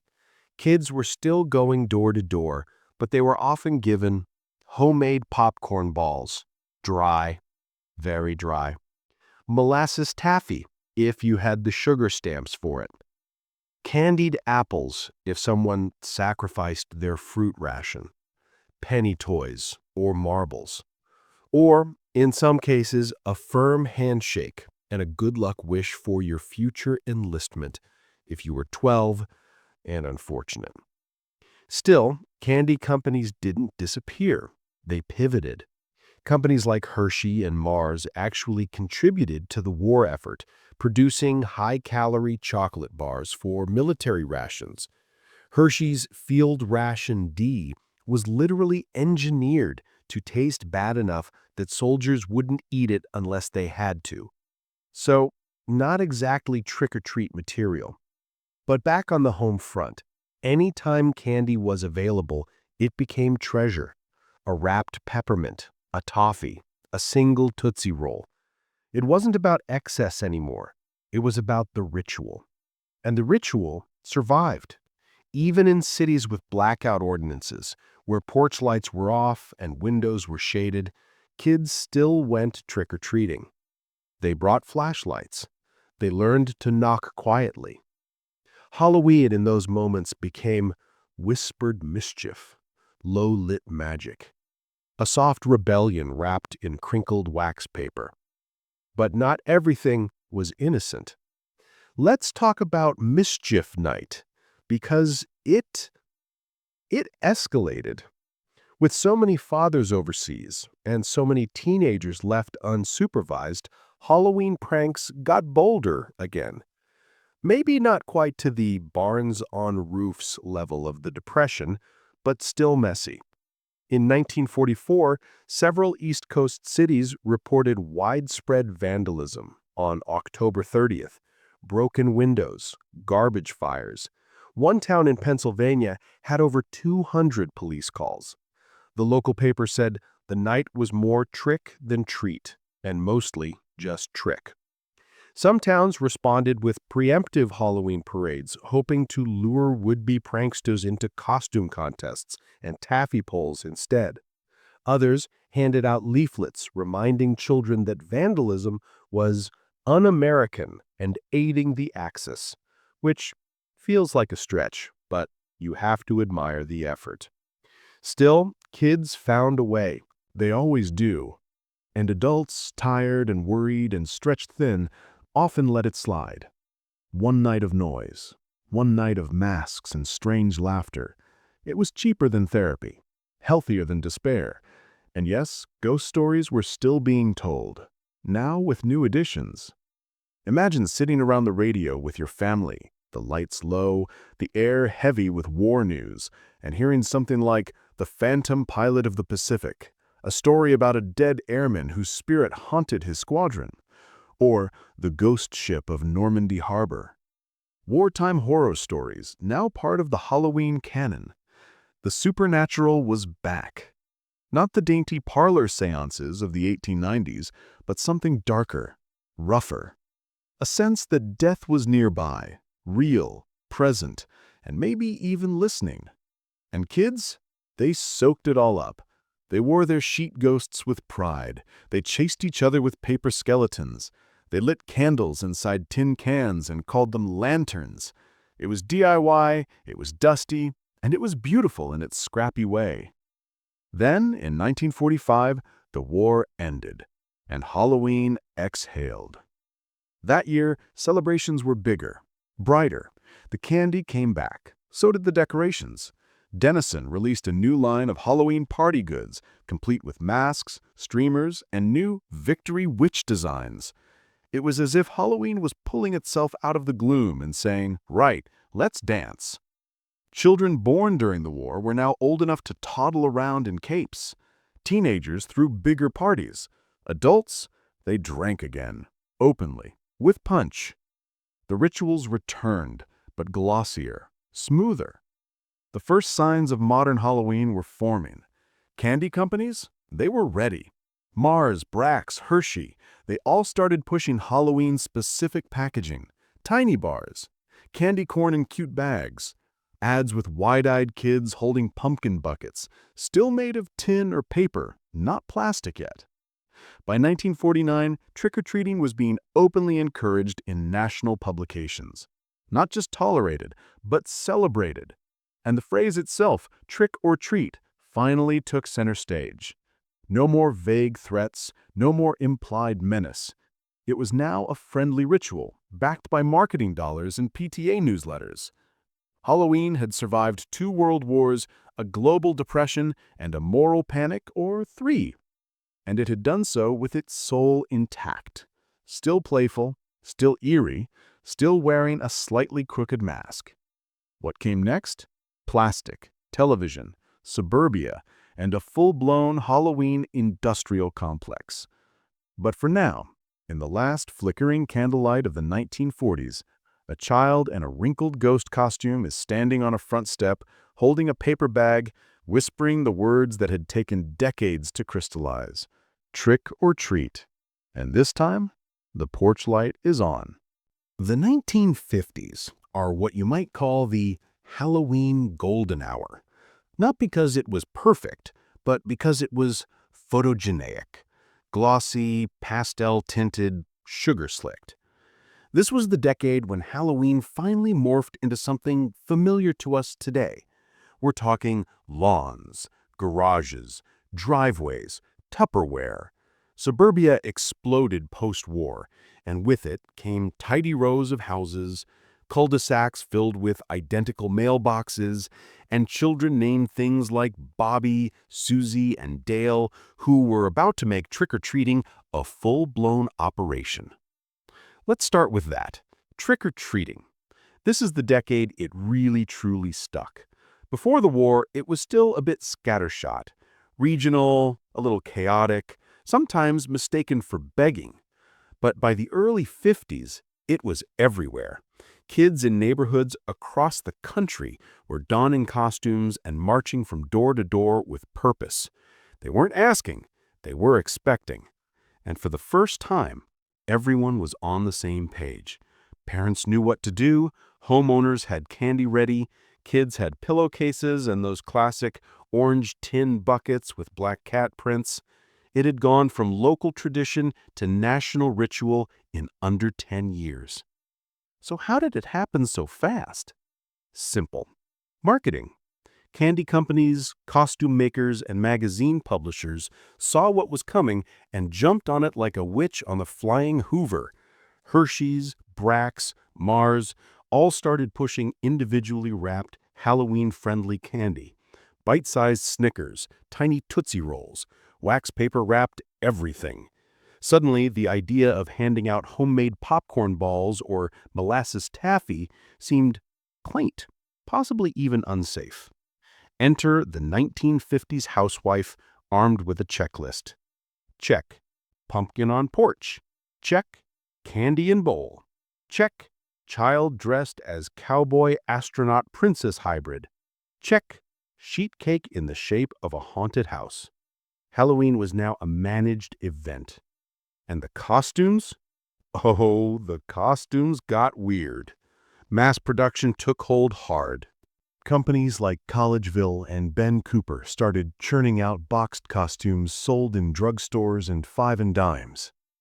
The setup was always the same. A flimsy printed smock, usually plastic or rayon, a hard plastic mask with a rubber band so tight it could alter your personality, a design that may or may not resemble the actual character. You want to be a skeleton? Great! Here's a plastic bib with a vaguely rib-shaped design and a skull mask that smells like factory regret. Want to be a cowboy? Here's a poncho with a picture of a horse on it and a plastic hat that folds like a taco. Even licensed characters started to show up, sort of.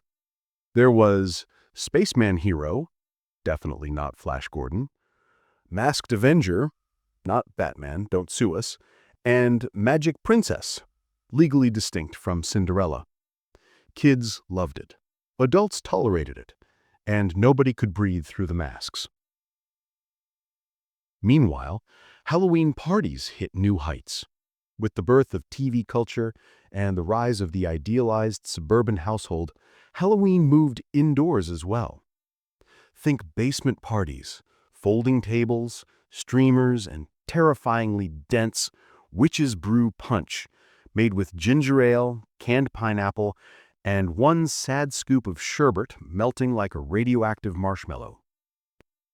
Games included bobbing for apples, still hanging on, donut on a string because choking hazards were a rite of passage, musical chairs set to vaguely spooky records, and costume parades that often turned into sugar-fueled chaos. And let's not forget the school parties. In the 50s, schools started allowing or even encouraging kids to wear costumes to class, which meant for one glorious day a year, every classroom turned into a sweaty, semi-haunted carnival where children learned exactly zero math and the janitor quietly wept.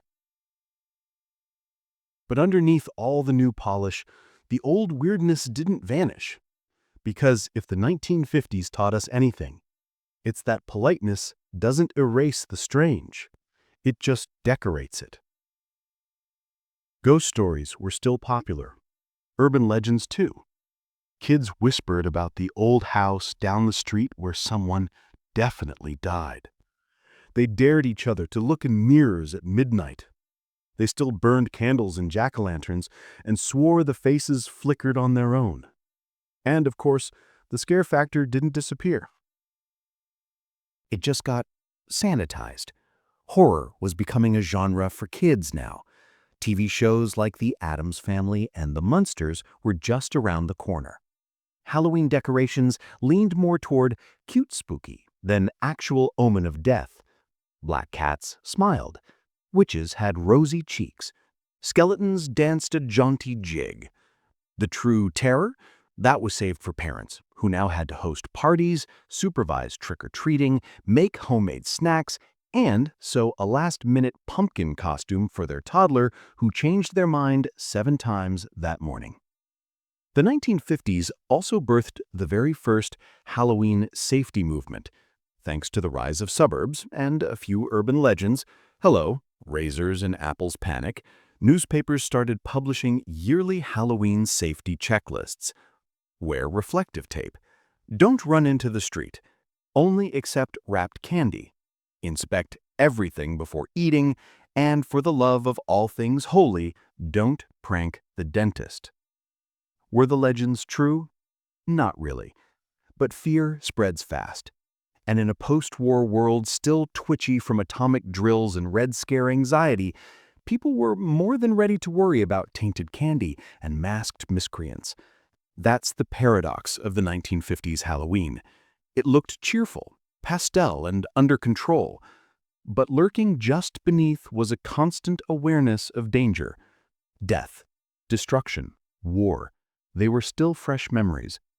So Halloween became the night where you laughed at those things, dressed them up, made them bite-sized. A smiling ghost, a harmless skeleton, a devil with dimples. By the end of the decade, Halloween was more entrenched than ever. You had costume parades at schools, candy bowl etiquette columns in Good Housekeeping, annual Halloween specials on the radio, and an entire shelf at the department store dedicated to ghost-shaped cookie cutters. It had gone from the night of tricks and whispers to a bright, candy-lined path from one neighbor to the next. The weirdness was still there, but now it wore blush and glitter. And waiting just around the corner, the 1960s, where counterculture would meet costumes, where mischief would become protest, where the baby boomers would decide that Halloween could be fun, freaky, and maybe even meaningful. It's 1960. The jack-o'-lanterns are still lit, the candy's still in bowls, but the culture, it's shifting rapidly. The pastel gloss of the 50s is starting to peel, and underneath it is something more complicated, grittier. Halloween, being the opportunistic little shapeshifter that it is, doesn't resist, it adapts. On the surface, the Halloween of the early 60s looks a lot like the one we just left behind. Kids still parade down suburban sidewalks in store-bought costumes, though now there are more branded options. Thanks to the rise of television, you could dress up as Casper the Friendly Ghost, still aggressively codependent, Superman, tiny cape, massive ego. The Flintstones, nothing says Halloween like prehistoric capitalism. Or your favorite cowboy, astronaut, or inexplicably cheerful devil. The Ben Cooper costume empire was in full swing now. You'd walk into Woolworths or your local Five and Dime, find the wall of brightly colored boxes with cellophane windows, and pick your Halloween identity for $1.98. Inside the box, a thin plastic mask held on with a rubber band engineered to snap mid-trick-or-treat, and a one-piece nylon costume, printed with a picture of your character, because subtlety was for Christmas. And yes, the candy game was stronger than ever. The 1960s brought in a tidal wave of mass-produced, individually wrapped, hyper-processed sweets. You had candy cigarettes, because nothing says childhood like nicotine cosplay. Fun dip. Sugar, you dip in more sugar. Wax lips. Technically edible, spiritually cursed. Laffy Taffy, Now and Laters, and Sweet Tarts. Perfect for kids with strong teeth and no supervision. The razor blade in the apple also exploded in this decade. There were never actual widespread incidents, just a few overhyped reports, but it didn't matter. The fear went viral the analog way, through PTA meetings and local news anchors whispering, "Could it happen here?" As a result, by the mid-60s, homemade treats were basically canceled. No more fudge from the sweet old lady down the street, no more candied apples unless they came shrink-wrapped. It was all about commercial candy now, sanitized, sealed, and sugar-forward. But while the kids were marching along their neighborhood routes like little ghosts with contracts to fulfill, something else was happening in the background. Halloween was starting to become cool again, and also a little bit weird, because now you had teenagers. And those teenagers weren't just toilet papering trees and giggling about it. They were growing up in a world on fire. Civil rights protests, Vietnam, the counterculture, psychedelia, political assassinations, generational rifts so wide you could drive a haunted convertible through them. Halloween, traditionally the night for masks and mockery, became a subtle kind of release valve. If you were a teenager in 1967, Halloween could mean a regular trick-or-treat run with your younger siblings because your mom guilt-tripped you into it, or a groovy psychedelic house party with lava lamps and someone dressed as a sexy ghost reading Kerouac, or a Reclaim the Night protest dressed as the Grim Reaper holding a sign that said, "Death to the Establishment." The mischief of Halloween started taking on political overtones. In some college towns, Halloween protests turned into masked marches. In others, it was just an excuse to wear a Che Guevara t-shirt and make out behind the bleachers at the school dance. And speaking of school dances, Halloween in the 1960s leaned heavily into social functions for teens. You had haunted sock hops, monster-themed dances, and yes, full-on school-sponsored haunted houses, complete with papier-mâché corpses, grape eyeballs in bowls, and awkward slow dances to Monster Mash, which, by the way, came out in 1962 and immediately cemented itself as Halloween's national anthem.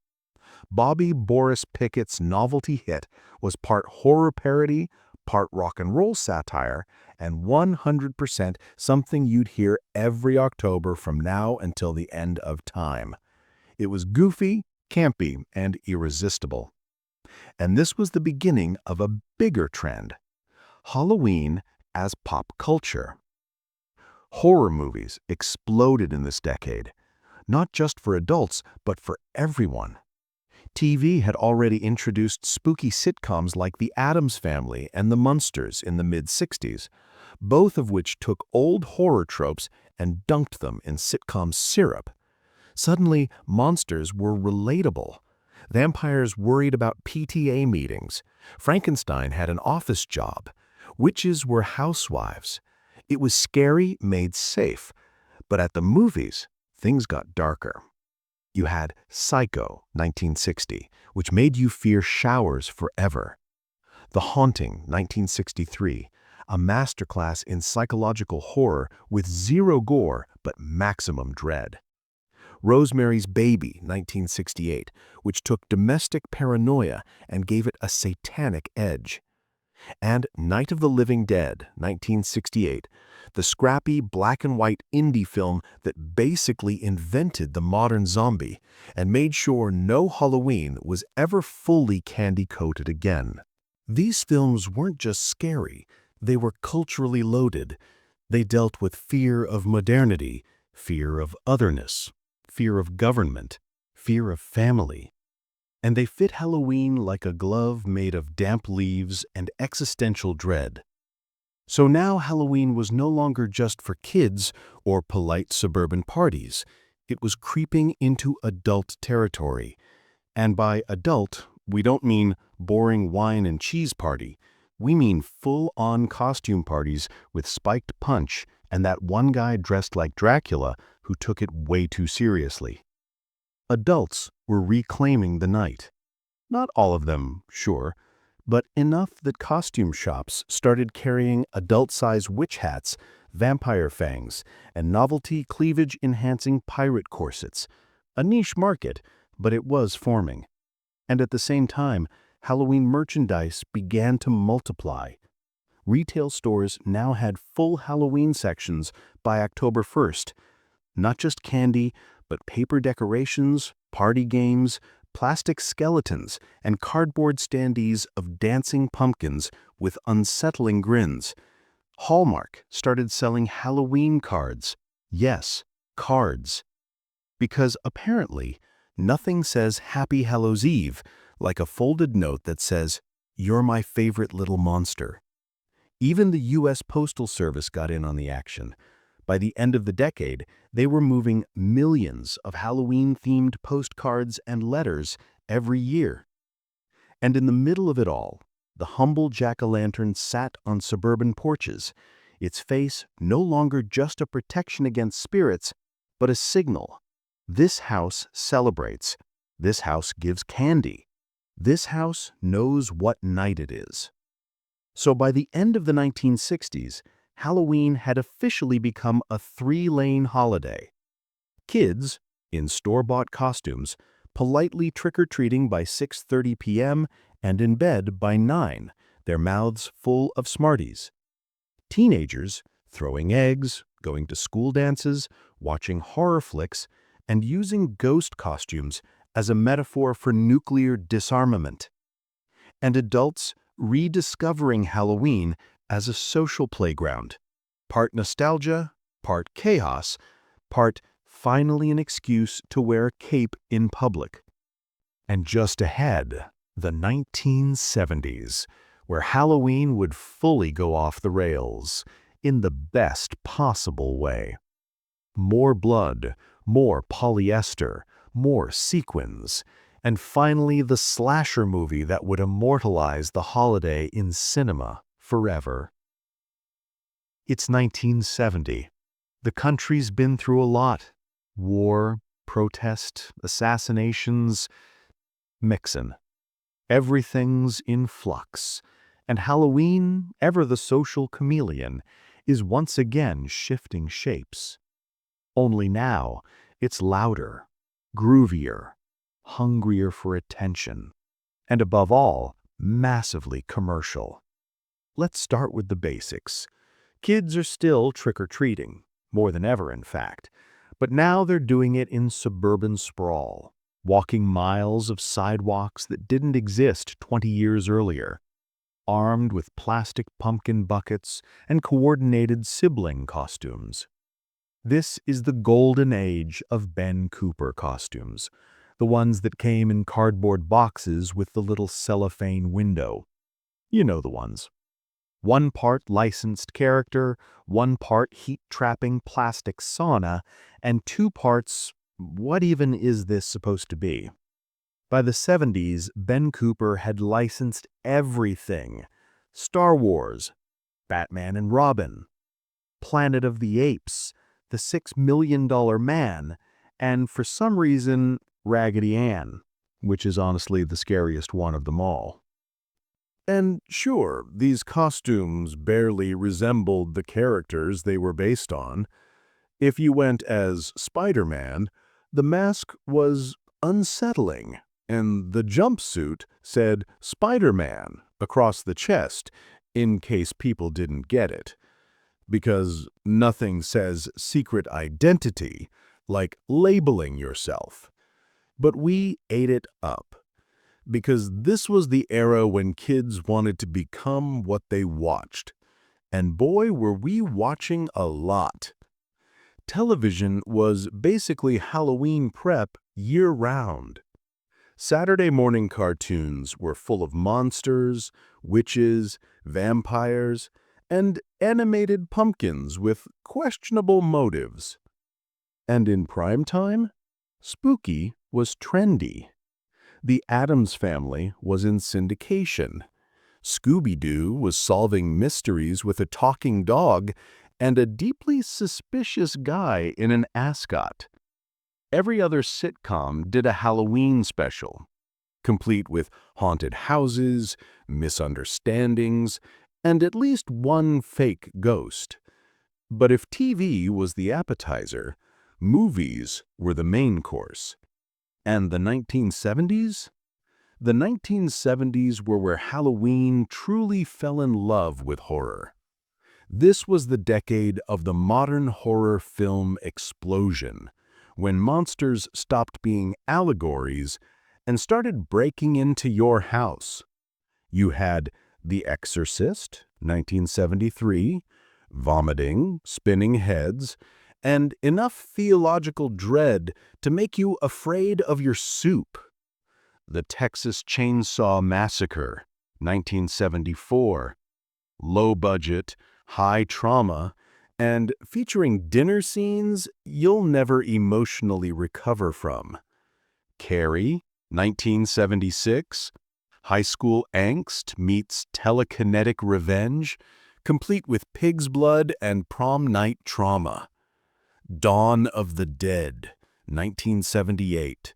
Zombies in a shopping mall, because consumerism is the real monster, obviously. But then came 1978, and with it came Halloween. Yes, the movie, Halloween, directed by John Carpenter, with a budget of $300,000 and a William Shatner mask spray-painted white. That film didn't just redefine horror, it rebranded Halloween itself. Now, October 31st wasn't just the night to wear costumes and eat candy. It was the night the boogeyman came home. It was fear with a date on the calendar. Michael Myers became a seasonal mascot, right up there with Frankenstein and the dancing skeletons from old Disney cartoons. And once that movie hit, there was no going back. By 1979, horror movies were pumping out sequels, rip-offs, and increasingly weird slasher villains. Halloween was officially linked to the horror genre forever. And this started to show up in how people celebrated. Haunted houses, once a church basement novelty with peeled grapes in a bowl, got serious. Now you had elaborate setups run by local fire departments, theme parks, even professional horror enthusiasts. Strobe lights, fog machines, chainsaws, real ones, with the blades removed, hopefully. Volunteers in rubber masks jumping out of coffin-shaped doors. It wasn't just about trick-or-treating anymore. It was about being scared, on purpose, for fun. Even kids' Halloween started leaning spooky again. The cutesy pumpkin cutouts were still there, but now they shared space with skeleton window clings, rubber bats, and increasingly detailed vampire makeup kits. You might get a McDonald's Happy Meal in October with a ghost toy, but you might also get a children's book where a haunted toilet teaches you to share. balance. Let's also take a second to appreciate how Halloween fashion evolved during the 70s. Adults, once hesitant to dress up unless they were chaperoning a party, went full throttle into costumes. Disco witches, sexy vampires, Richard Nixon masks, clowns, still terrifying, elaborate group costumes like the entire band Kiss were now showing up at adult Halloween parties, usually hosted in someone's shag-carpeted basement lit by lava lamp with Hotel California playing in the background. And yes, we've entered the age of adult Halloween parties. These weren't polite little gatherings with cider and cupcakes. These were full-on ragers, complete with booze, fog machines, and a guest passed out on the porch wearing a gorilla suit. Halloween was now a night for grown-ups to do what Halloween's always been about, become someone else for a while. And as always, the pranks continued. Toilet paper, eggs, yard decorations stolen and rearranged into suggestive tableaus. Teens in the 70s had cars, polyester jumpsuits, and absolutely no fear of consequences. One particularly bold group at Ohio was reported to have kidnapped a neighbor's scarecrow and ransomed it for candy and beer. It worked. The scarecrow came home safely. The parents did not find it funny. Meanwhile, the candy industry was thriving. By now, trick-or-treating was an institution. Children expected it. Parents were legally required, by social pressure, to participate. Candy was bought in bulk: tiny Snickers, Milky Ways, Butterfingers, and the ever-polarizing candy corn. If you handed out raisins, you were shamed. If you handed out toothbrushes, your house was egged. That's just how the system worked. And yes, the razor blade myth was still around. It had evolved into a full-blown moral panic, despite zero actual evidence. Hospitals in some cities offered to X-ray kids' candy for safety. Parents cut open every wrapper like they were defusing a bomb. And the real danger, that your child would eat 12 pounds of sugar and go feral until 2 a.m., was just considered part of the deal. By the end of the 70s, Halloween had fully matured into a three-headed beast. Children, wrapped in flame-retardant Spider-Man plastic, dragging sacks of candy and low-key judging every neighbor's generosity. Teenagers, causing barely legal amounts of chaos, going to horror movie marathons and prank-calling the school principal in a werewolf mask. And adults embracing their inner weirdos at costume parties, watching The Exorcist with the lights off and serving pumpkin-shaped Jell-O shots. It had gone from an immigrant folk tradition to a full-on season, with its own music, fashion, foods, and rituals. And just ahead, the 1980s, where Halloween would become even bigger, brighter, and louder. More latex, more sequins, more Freddy Krueger, and yes, more candy. It's 1980. Somewhere in the suburbs, a kid in a vinyl Optimus Prime costume is arguing with his mom about whether a sweatshirt can be worn under it without ruining the vibe. Across the street, a dad is on a ladder hanging up a massive plastic bat with red LED eyes that only work half the time. And inside every TV set, horror. Because the 80s are where Halloween becomes a full-on media monster. Let's start with the movies. The slasher genre, ignited by Halloween 1978, exploded in the 1980s like a blood-splattered confetti cannon. Every year delivered a fresh crop of masked murderers, creepy killers, and final girls covered in corn syrup. These films weren't just Halloween adjacent, they defined it. You had Friday the 13th, 1980, Jason Voorhees and his mommy issues, kicking off a franchise with more sequels than logic. A Nightmare on Elm Street, 1984, Freddy Krueger, because what's scarier than a serial killer, one that attacks you in your dreams. Child's Play, 1988. Chucky, the doll that made you suspicious of every toy in your room. Hellraiser, 1987. Pinhead, for when you wanted your Halloween to feel like a goth BDSM art film. These weren't just movies, they were franchises, with their own merch, costumes, soundtracks, and inexplicable breakfast cereals. Okay, not really, but it felt inevitable. Suddenly, Halloween wasn't just about dressing up. It was about becoming your favorite horror icon.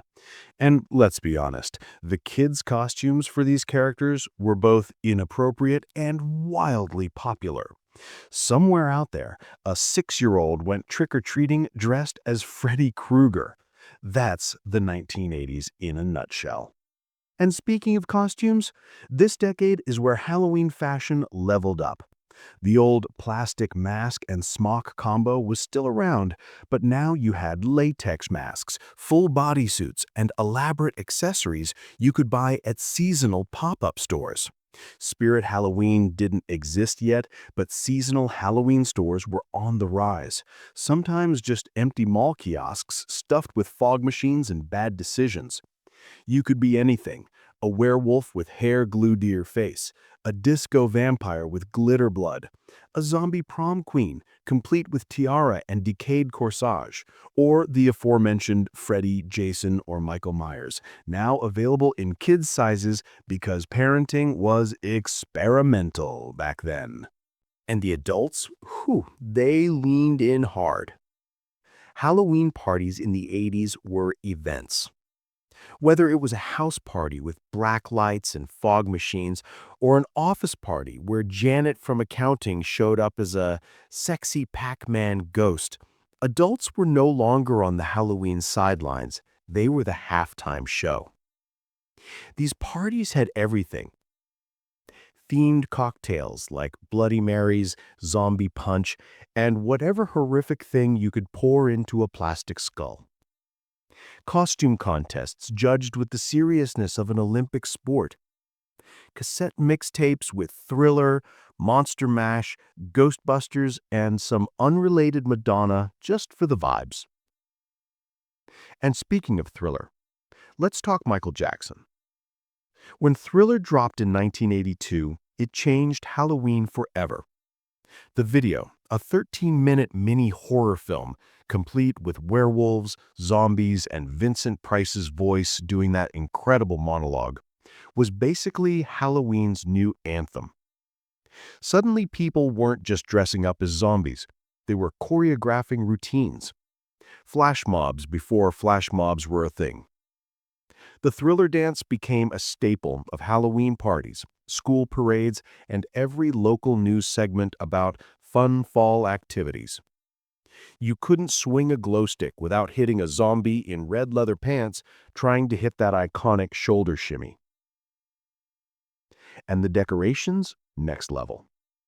This is when Halloween started spilling out of the house onto the lawn. Plastic tombstones, foam skulls, hanging witches, cardboard werewolves that swayed in the wind like they were haunted by buyer's remorse. People were now turning their homes into full haunted sets. Garage haunted houses became a neighborhood tradition. You'd walk up to a porch and hear pre-recorded screaming from a boombox behind a styrofoam coffin. Some families turned their basements into haunted dungeons, using shower curtains and their leftover Christmas lights. We were nothing if not resourceful. And the candy? The candy was king. This was the height of mass-produced, individually wrapped goodness. Handy bars were bite-sized, yes, but plentiful. Trick-or-treaters brought pillowcases, not bags, pillowcases, and they expected to fill them. Top-tier candy in the 80s included Reese's Peanut Butter Cups, always a win, Snickers, Milky Way, Three Musketeers, the caramel trifecta, M&M's, peanut if you were fancy, Skittles, newish and very exciting, Nerds, because kids wanted sugar and novelty packaging, and blow pops because gum inside a lollipop felt revolutionary. Meanwhile, the bottom tier remained the same. Necco wafers, still hanging on, somehow, wax bottles filled with vaguely chemical liquid, off-brand taffy with wrappers that looked like dental warnings, raisins, still not candy, Susan. And yes, the razor blade panic continued. By now, it had reached full urban legend status. Local news anchors ran how to X-ray your candy segments. Hospitals offered free screening nights. Parents opened every wrapper like it was a grenade. Despite the fact that actual cases were virtually non-existent, the fear persisted because the 1980s were the golden age of moral panic. Everything was dangerous. Candy, costumes, Satan. Especially Satan. Ah yes, satanic panic. The 80s were absolutely saturated with fear that Halloween was a gateway to devil worship. Evangelical groups handed out flyers warning parents that trick-or-treating was secretly an initiation rite for pagan cults. Some churches even started hosting harvest festivals as wholesome alternatives, complete with bobbing for apples and non-spooky costume guidelines. But here's the wild part. None of that slowed Halloween down. In fact, it helped. Because the more controversy Halloween stirred up, the more it got talked about, covered, marketed. It became a cultural battleground, but also a cultural juggernaut. By the end of the 80s, Halloween was no longer just a night. It was a season. TV shows had Halloween specials. Grocery stores had Halloween aisles. Every cartoon had a Halloween episode. Even brands like McDonald's and Pepsi jumped in. Remember the McDonald's Halloween pails? A bucket that was both your meal container and your candy bucket? Iconic. And Halloween was finally making money. Big money. It had gone from a low-key, homespun, occasionally dangerous night of pranks and apple peeling to a billion-dollar industry. And it wasn't slowing down. Just ahead, the 1990s, where grunge meets goth, where Hot Topic rises from the mall shadows, where candy gets extreme, and Halloween goes digital. Sort of. Still drifting in the sticky afterglow of latex masks and high-fructose corn syrup, we now slide into the 1990s. Halloween has officially gone mainstream, bigger, brighter, and weirder, with just a touch of mall-core sarcasm. Goth kids are thriving, pop culture is bleeding into costume racks, and somewhere out there, a child is dressed as a melted Power Ranger, demanding individually wrapped candy with the conviction of someone who just watched Goosebumps and is emotionally unwell. It's 1990. The Cold War is fizzling, Blockbuster is booming, and somewhere in a suburban strip mall, a sea of orange and black plastic is overtaking an entire seasonal aisle. Halloween has stopped pretending to be a single night. It's becoming a whole month, and the capitalist machine is humming right along with it. Costumes now reflect pop culture obsessions in real time. One day it's Teenage Mutant Ninja Turtles, the next it's Disney's Aladdin or Batman, or a painfully off-brand knockoff of something your parents swore looked close enough. Licensed costumes are the hot item, made of slightly less flammable fabric than the 70s and stitched with just enough Velcro to survive 3 blocks of trick-or-treating before falling apart like a papier-mâché werewolf in the rain. The Halloween parade at school is still sacred, but now it includes Ariel, a disturbingly realistic Chucky, 5 kids who all came as the Red Ranger, and one poor soul who thought going as a book was a good idea and is now sweating inside a cardboard box labeled Goosebumps. Because yes, R.L. Stine is king now. Goosebumps books are flying off the shelves faster than candy corn at a clearance sale. Kids are reading again, but only if it involves evil masks, haunted amusement parks, or killer ventriloquist dummies with names like Slappy. The Goosebumps TV show debuts in 1995, solidifying the series as required October viewing, complete with that oozing green logo and spooky synth soundtrack that lived rent-free in our brains for the rest of the decade. And speaking of television, Halloween episodes are everywhere. Every sitcom, every teen drama, every Saturday morning cartoon has at least one special where the characters put on costumes, get chased by something mildly spoopy, and learn a heartwarming lesson before returning to normal life. The Simpsons has already kicked off its Treehouse of Horror dynasty, delivering three-part tales of animated weirdness that become Halloween canon.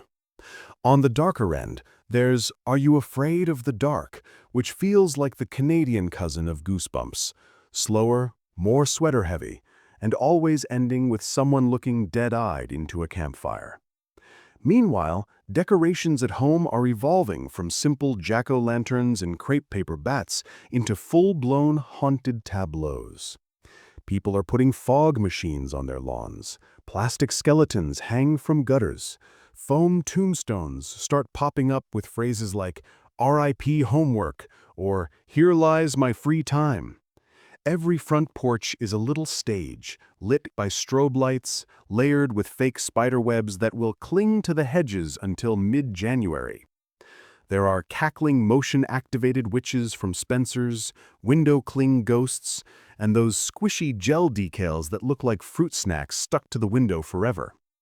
Craft stores are having a moment too. Michaels and Joann Fabrics now offer entire end caps devoted to DIY cauldrons, glitter pumpkins, and something called Easy Witch-themed buffet decor, which is really just black tablecloths and a mason jar filled with candy eyeballs. Adults, not to be outdone, are deep into their Halloween era. House parties now include costume contests with actual prizes, and the costume choices range from elaborate to aggressively ironic. You'll see everything from full-blown vampire couples in matching capes to a guy who just taped cereal boxes to his shirt and called himself a serial killer. There's a lot of fake blood, a suspicious number of trench coats, and one coworker who's clearly spent $300 on their demon makeup and refuses to break character the entire night. Sexy costumes hit their mainstream stride. Sexy nurse, sexy witch, sexy plumber, sexy mustard bottle. It's all fair game, and no one is safe from satin.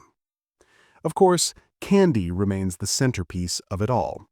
This is the decade where individually wrapped sweets are non-negotiable. No homemade cookies, no caramel apples. Just bags and bags of factory-sealed fun-size treats that fill plastic pumpkins and pillowcases across the country. Reese's now come in pumpkin shapes.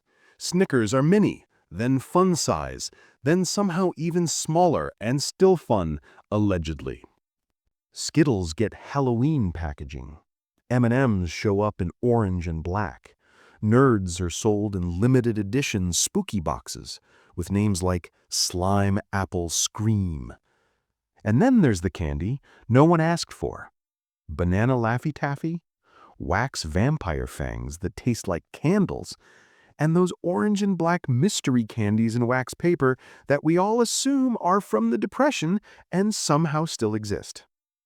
Despite all this cheer, the old urban legends won't die. Razor blade rumors continue to circulate, leading parents to inspect candy with the intensity of airport security. News anchors issue annual warnings. Some hospitals offer free X-ray scans of Halloween loot. No one can point to a confirmed incident, but the myth is now tradition, like bobbing for apples or pretending raisins are a treat. And speaking of myths, the satanic panic still casts a shadow. Some conservative communities push harvest festivals as cleaner, godlier alternatives to Halloween, complete with bales of hay and strict costume policies. No devils, no witches, just angels, vegetables, and at least one child forced to be a pumpkin with zero explanation. Yet Halloween persists, defiant, adaptable, and a little sarcastic. It's not just a holiday anymore. It's a season. Stores begin rolling out decorations in late September. There's a growing movement of people who decorate earlier, go bigger, and post photos of their spooky setups online. Forums dedicated to Halloween pop up, allowing fans to swap ghost stories, costume tutorials, and blurry digital photos of their front yards transformed into graveyards. By 1999, Halloween has fully solidified itself as an American cultural juggernaut. It's not just kids going door to door. It's teenagers in scream masks loitering at gas stations. It's adults in vampire teeth and wine-stained cloaks doing the Thriller dance in someone's garage. It's haunted hayrides, corn mazes, pumpkin carving contests, and school parades led by teachers in full Grim Reaper cosplay. It's nostalgic and new at the same time. A night where everyone, for a few hours, gets to be someone else. Or at least pretend to be undead without anyone calling HR. And waiting ahead? The 2000s. A new millennium. Y2K has come and gone. Hot Topic is rising from the food court like a mold-born cryptid. Halloween is about to get digital, DIY, and somehow even more chaotic than ever before. It's 2000. The new millennium has arrived without the apocalyptic computer meltdown everyone spent the last year worrying about. The internet is dial-up. Your ringtone is a Backstreet Boys MIDI file. And Halloween? Halloween is thriving. It's not just a spooky night anymore. It's a full-blown lifestyle, complete with themed playlists, online costume forums, and prepackaged aesthetic. You can feel the shift immediately. There's something about early 2000s Halloween that's both aggressively maximalist and vaguely cheap in a lovable way. Big box stores like Walmart, Target, and the rising seasonal powerhouse Spirit Halloween are dominating the game now. Walk into one in mid-October and you're met with aisles of polyester capes, plastic chains, $12 latex masks, and an animatronic zombie bride that's supposed to be scary but mostly looks like she wants a refund. It's plastic galore. Foam gravestones, hanging rubber bats, cauldrons molded from a single piece of shiny black material, and those giant inflatable lawn decorations that take over suburban yards like cheerful orange mushrooms after a storm. Costumes have entered a new era, what we might call the polyester renaissance. There are still licensed characters, of course. In fact, there are more than ever. Thanks to the explosion of franchises in film and TV, kids can now become anything from Harry Potter to SpongeBob, from a Jedi Knight to Pikachu. Every successful movie or TV show gets a Halloween line, and sometimes even the unsuccessful ones. Somewhere out there, a child is being forced to dress up as a Shark Tale character, and they are not okay. Adults are in on the game now more than ever, too. And here's where things start to get wild. Sexy costumes, which were already a thing, absolutely explode in popularity in the early 2000s. Sexy nurse? Check. Sexy devil? Of course. Sexy referee? Why not? Sexy corn on the cob?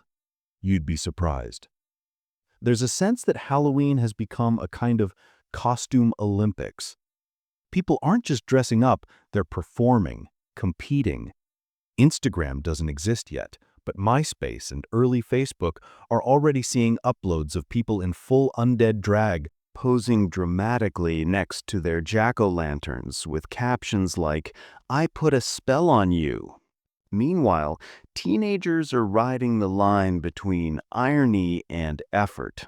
There's still a strong showing of classic horror staples, Freddy, Jason, Michael Myers, but now you've also got groups going as Goth Britney, Matrix Twins, or Hot Topic employees but make it fashion. This is peak mall culture Halloween. If you weren't buying your black lipstick, mesh gloves, or Nightmare Before Christmas hoodie from Hot Topic, were you even doing it right? Let's pause there for a second, because Hot Topic truly deserves a seat at Halloween's table. By 2003, the store had become a pilgrimage site for anyone wanting to dress like a vampire in a band. They sold chains, striped stockings, platform boots, skeleton print corsets, and vinyl trench coats that could suffocate a small planet. You could walk in looking like a normal suburban teen and walk out ready to audition for a Marilyn Manson tour.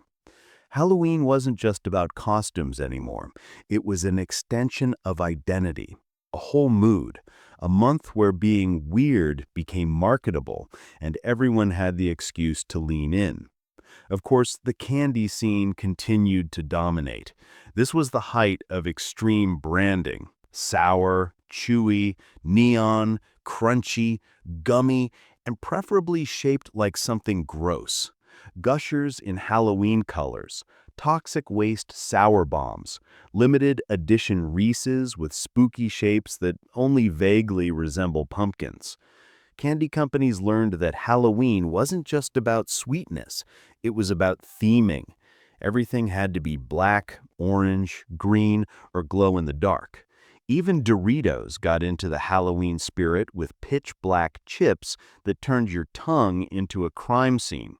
And don't worry, the moral panic was still alive and well.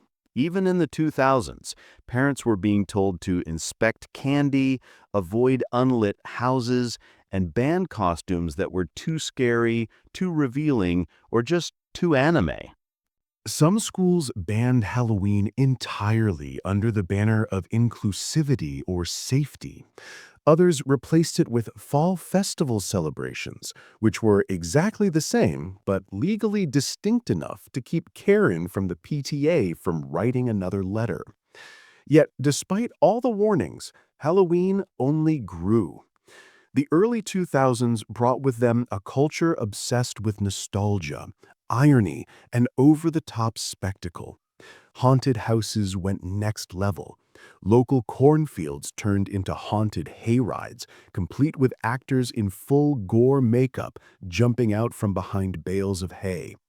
Churches started running their own judgment houses, designed to scare kids into religion with horror scenes themed around sin and salvation. A little on the nose, but very theatrical. And the media? Saturated. TV networks began crafting their entire October lineup around Halloween content. Disney Channel had Monstober. ABC Family gave us 13 Nights of Halloween, which eventually became 31 nights because apparently 13 wasn't enough. Every kid who grew up during this time remembers watching Hocus Pocus, Halloween Town, Coraline, and The Nightmare Before Christmas on repeat until their VHS tapes gave out. These weren't just movies, they were rituals. Soundtracks to pumpkin carving, costume panic, and last-minute CVS candy runs. Speaking of CVS, drugstores became sacred Halloween ground. The front of every store was a chaotic altar of cheap plastic masks, half-melted chocolate skulls, and animatronic clown dolls that laughed when you walked by and continued laughing long after you left. It was beautiful, it was horrifying, it was $7.99 with a loyalty card. Technology was creeping in too. You couldn't order a whole costume off Amazon just yet, but you could go on eBay and bid on a discontinued latex Freddy glove while your dial-up modem screamed in the background. Chat rooms and early forums were filled with people swapping party ideas, haunted house reviews, and debates over whether The Ring 2002 was the scariest movie of the decade or just confusing. By the time 2005 rolled around, Halloween was fully entrenched in the cultural calendar, not just as a fun holiday, but as a season with its own economy, soundtrack, mood board, and wardrobe. It was nostalgic and shiny, a little ridiculous, and deeply committed to its own vibe. You had kids dressed as pirates with blinking eye patches, teens dressed as vampires quoting Buffy, and adults dressed as sexy zombies sipping pumpkin beer out of solo cups while the Monster Mash played for the 100th time on someone's iPod Shuffle. And looming just ahead, the late 2000s, the social media era, Pinterest boards, DIY couture, jack-o'-lantern stencils that require engineering degrees. Halloween is about to get more aesthetic, more competitive, and somehow even more online than anyone thought possible. It's somewhere between 2006 and 2009. Facebook has gone public, MySpace is hanging on by a black-nailed finger, and Instagram isn't here yet. But you better believe people are uploading hundreds of blurry digital camera photos to their Halloween albums. Tags, captions, 25 versions of the same pose with different vintage filters applied. Halloween is now a content event. The party doesn't start until someone's taking flash photos in a too-dark living room while a fog machine chokes quietly in the corner. Everyone's sweating through synthetic fabrics and fake blood, and nobody's sure where the playlist is coming from, but Thriller is on again, right between Disturbia and some mashup of Monster Mash with a dubstep drop. Costumes in the late 2000s were a very particular flavor. There's still plenty of off-the-rack polyester, the usual witches, pirates, mummies, and that one guy who just wears a bedsheet and calls it ironic. But now there's a rising wave of DIY ambition. Pinterest had launched in 2010, but its spiritual predecessor was already here in the form of blog posts and photo-sharing sites where people were documenting their elaborate, homemade costumes and turning Halloween into a mini fashion week for crafters and hot glue gun experts. Suddenly, being a homemade costume wasn't just about last-minute panic. It was aspirational. People were sewing wings, hand-painting scales, building foam armor, and stenciling pumpkins like they were entering a competitive art school. You didn't just go as a vampire. You went as an 18th century vampire countess who died of heartbreak and was raised by crows. And yes, she had a backstory on your Facebook caption. At the same time, big box stores weren't going anywhere. Spirit Halloween was now king of the seasonal retail world, rising each fall from the ashes of bankrupt furniture stores to deliver fog juice, jump scare animatronics, and wall-to-wall costumes ranging from adorably spooky to mild HR violation. You had full walls of pre-packaged sexy versions of everything: sexy nurse, sexy Freddy Krueger, sexy hamburger. Yes, that happened. And they all came in shiny little bags with names like Nightmare Vixen or Midnight Snack. And the trends? Oh, they were so 2000s. This was the era of pop culture dominance. Everyone was dressing up as something they'd just seen on TV or in a movie.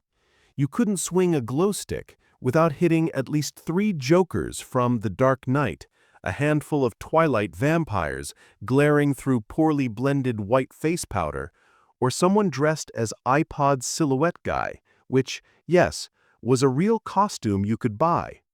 Bonus points if your costume had a pun. There was always one guy at every party wearing a cereal box and fake knives and calling himself a serial killer, and he was very proud of it. Haunted houses were booming too. The early 2000s had paved the way, but by the end of the decade, they were full-blown productions. Bigger cities were hosting elaborate haunted attractions in abandoned warehouses, cornfields, or even parking garages. Professional actors were now involved, special effects, custom soundtracks, waivers you had to sign before entering. It was no longer just about the jump scares. It was about immersion. You were paying to be hunted, to crawl through blood-slicked hallways, to scream your lungs out in front of strangers and call it fun. Even small-town operations got more elaborate. Local schools, volunteer fire departments, and theater groups were investing in better props, scarier makeup, and more dramatic storytelling. You might find yourself walking through a haunted hospital staffed by unpaid drama kids covered in fake intestines, and honestly, the acting was not bad. Decorations were evolving too.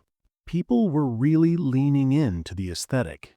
You had fog machines on porches, graveyards made from foam board and recycled political signs, motion-triggered animatronics that cackled at passing trick-or-treaters and kept laughing for 20 minutes after the batteries started to die.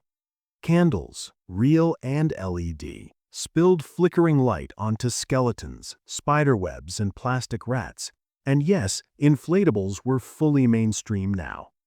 Giant pumpkins, giant ghosts, giant haunted trees with wiggly arms that deflated sadly every night around 11 p.m. and rose again at sunrise like inflatable Lazarus.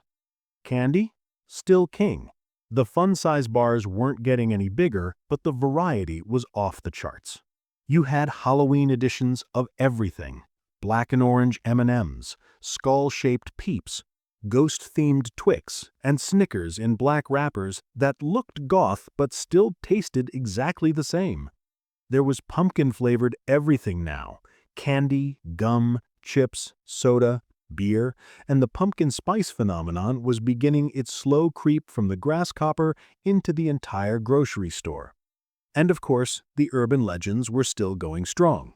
By now, the razor blade myth had fully matured into an annual ritual.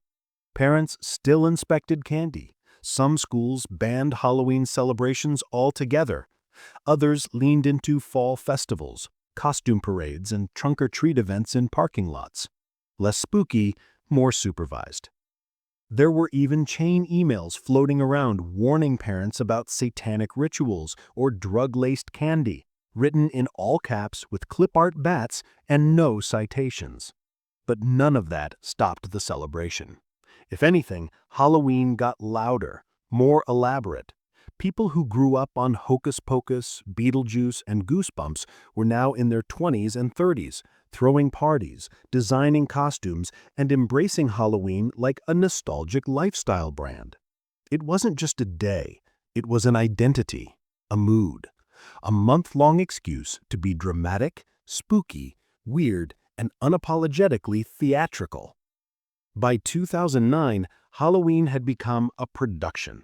Every costume was a reference, every party was a photo shoot, every front lawn was a movie set, and every bowl of candy was a reminder that Halloween had survived another decade, adapting beautifully to whatever technology, pop culture, or weird trend the world threw at it. Just ahead, the 2010s, where Halloween becomes a hashtag, where filters matter, where your jack-o'-lantern has its own Instagram, and the line between spooky and stylish finally, truly vanishes. It's 2010. You've just uploaded an album to Facebook titled Spooktacular 2K10 and tagged half your friends in grainy iPhone 4 selfies taken in someone's basement. Everyone's costumes are vaguely recognizable characters, maybe a zombie Snow White, a vampire Harry Potter, or three girls dressed as three blind mice in matching black leotards, sunglasses, and dollar store canes. The fog machine is on. The playlist includes Monster Mash, Thriller, Bury a Friend, and 3 different spooky scary skeletons remixes someone found on SoundCloud. Welcome to the filtered age of Halloween. Right away, you notice the shift. Halloween is still theatrical, still loud, still full of candy and weird costumes and overachieving haunted houses, but now it's all being documented. The rise of Instagram in 2010 is a cultural game changer. Suddenly, every Halloween costume is a potential photo op. Every carved pumpkin, a work of curated content. That DIY witch hat you threw together from felt and hope, better make sure it looks cute in sepia. Pinterest also crashes into the Halloween scene like a bedazzled bat.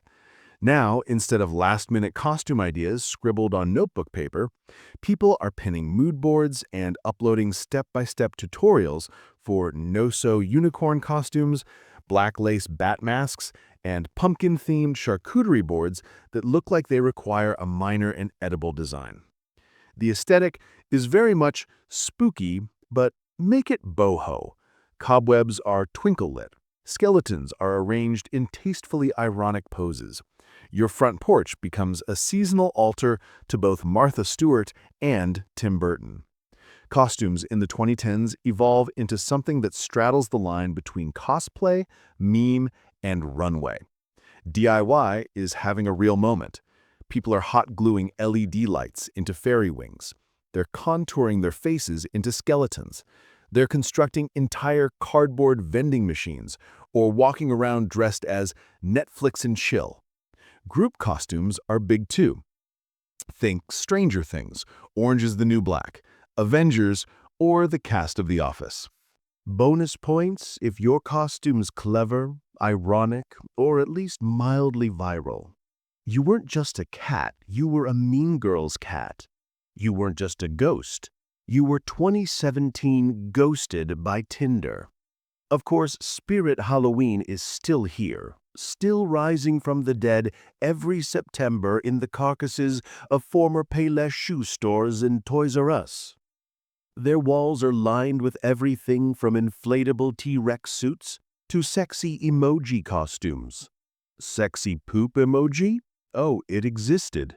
Sexy corn? Sadly, yes. It was a golden age of questionable decisions and costume puns. Somewhere, someone was dressed as hot dog on a stick in thigh-high boots and mustard earrings, and they were a hero. At the same time, haunted houses go from good to grotesquely elaborate. The 2010s see a huge boom in professional haunts.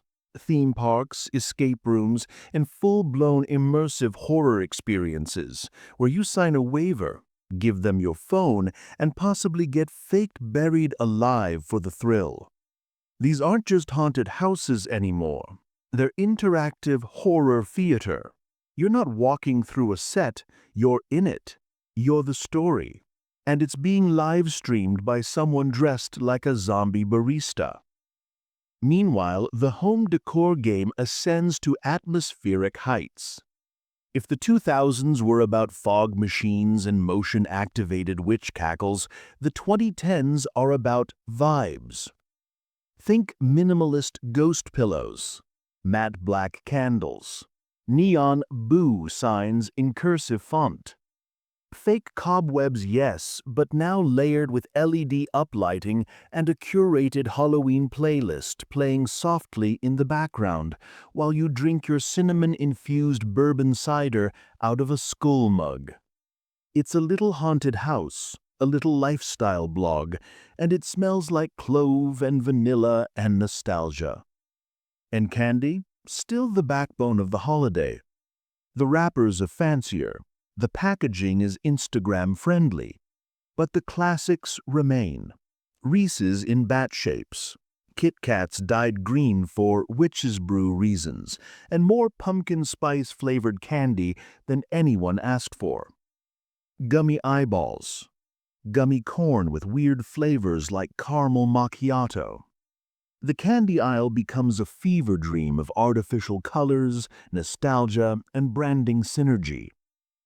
By mid-decade, Halloween has stretched into a season-long event. Stores start rolling out decorations in August. Halloween cereals come back. Coffee shops go full autumn goth with themed drinks and pastries shaped like ghosts, spiders, or stylishly uninterested pumpkins. TV networks revive their Halloween specials. Freeform's 31 Nights of Halloween becomes a cultural touchstone, even if half the lineup is just Hocus Pocus every other day. And yes, Hocus Pocus is more beloved than ever. The 2010s turn this once-flopped Disney movie into a seasonal juggernaut. There are fan meetups, pop-up bars, Instagram filters that give you Winifred Sanderson hair. You can buy hocus-pocus candles, mugs, pajamas, and entire costume kits at Target. It's no longer just a movie, it's a lifestyle brand. The same goes for other Halloween comfort media. The Nightmare Before Christmas gets rewatched endlessly. Coraline gains cult status. American Horror Story takes the place of classic TV specials, with every season dripping in blood, lace, and cryptic voiceovers. Even Harry Potter quietly carves out a corner of October, with its floating candles, cloaks, and vaguely haunted boarding school energy. And through it all, Halloween becomes more inclusive. Costume companies begin offering more size ranges. Gender norms around costumes loosen up. People feel freer to dress how they want, as what they want, without the old rules getting in the way. There's still the occasional controversy, sure, cultural appropriation, inappropriate costumes, and the eternal debate about whether candy corn is trash or treasure, but overall, Halloween in the 2010s is about expression. It's performative. It's performatively non-performative. It's spooky, filtered, carefully staged chaos, and we love it. By the end of the decade, Halloween has become not just a night of celebration, but a month-long aesthetic experience. You curate your porch, you style your costume, you hashtag your jack-o'-lanterns. You make themed snacks that look like eyeballs but taste like cake. Halloween is still fun, but now it's also on brand.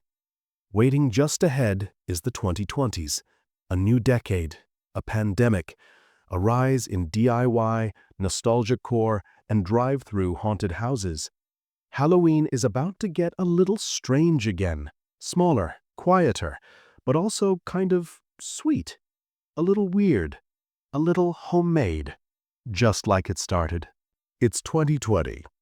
The world has hit the pause button. Streets are quieter, stores are dimmer, parties are canceled. And for a moment, it seems like Halloween, the loudest, most social, most sugar-charged holiday of the year, might just vanish into the mist. But it doesn't, because Halloween, in its bones, is a shapeshifter. It survives plagues, wars, recessions, and awkward-themed office parties. It adapts. It hides behind a mask, turns the lights low, and whispers, "We're still doing this, just a little differently." This was the year of drive-through haunted houses, where you sat safely in your car as ghouls in hazmat suits staggered through foggy parking lots. People built haunted garage dioramas with PVC pipes and motorized skeletons that waved politely from a distance. Candy chutes appeared, yes, literal candy chutes, long tubes duct-taped to porch railings so kids could get their Kit Kats without human contact. We were 6 feet apart, but somehow still in it together. Halloween had become a contactless celebration. And let's be real, it was kind of charming. There was something sweetly nostalgic about it. Homemade costumes, pumpkin carving at home, neighborhood ghost hunts where families walked around spotting decorations instead of knocking on doors. People left bowls of candy on tables with handwritten signs that said, "Happy Halloween, please take 2, but we know you'll take 4. It was quieter, smaller, a little awkward, but it worked. Decorations became a point of pride. With trick-or-treating on hold in many areas, the lawn displays went wild. Houses were suddenly covered in more ghosts, witches, and 12-foot Home Depot skeletons than ever before. And yes, we need to talk about the 12-foot skeleton, that towering, dead-eyed icon. He became a national sensation. He sold out. He got his own memes. People dressed him year-round. He was the unbothered king of 2020, silently judging the chaos from every suburban front yard. And inside the house, Halloween took over our screens. Zoom parties replaced in-person gatherings. You'd sit in front of your laptop in full Dracula drag from the waist up, pajama pants from the waist down, sipping wine out of a goblet-shaped mug while someone's Wi-Fi lagged mid-seance. Online costume contests popped up. Virtual haunted house tours became a thing. Everyone downloaded spooky Zoom backgrounds. For a holiday built on illusion, Halloween took to virtual life surprisingly well. By 2021, things had shifted again. The world was cautiously reopening, and Halloween came roaring back like a bat out of quarantine. People were ready. You could feel the pent-up Halloween energy bursting from every spirit-hardened soul. The costumes? Maximalist. The parties? Cautiously extra. The decorations? Absurd. Entire neighborhoods looked like haunted movie sets. Skeletons doing yoga, giant inflatable dragons with glowing eyes, witch cauldrons bubbling with dry ice and overpriced fog fluid. It was a little tacky, a little chaotic, and absolutely joyful.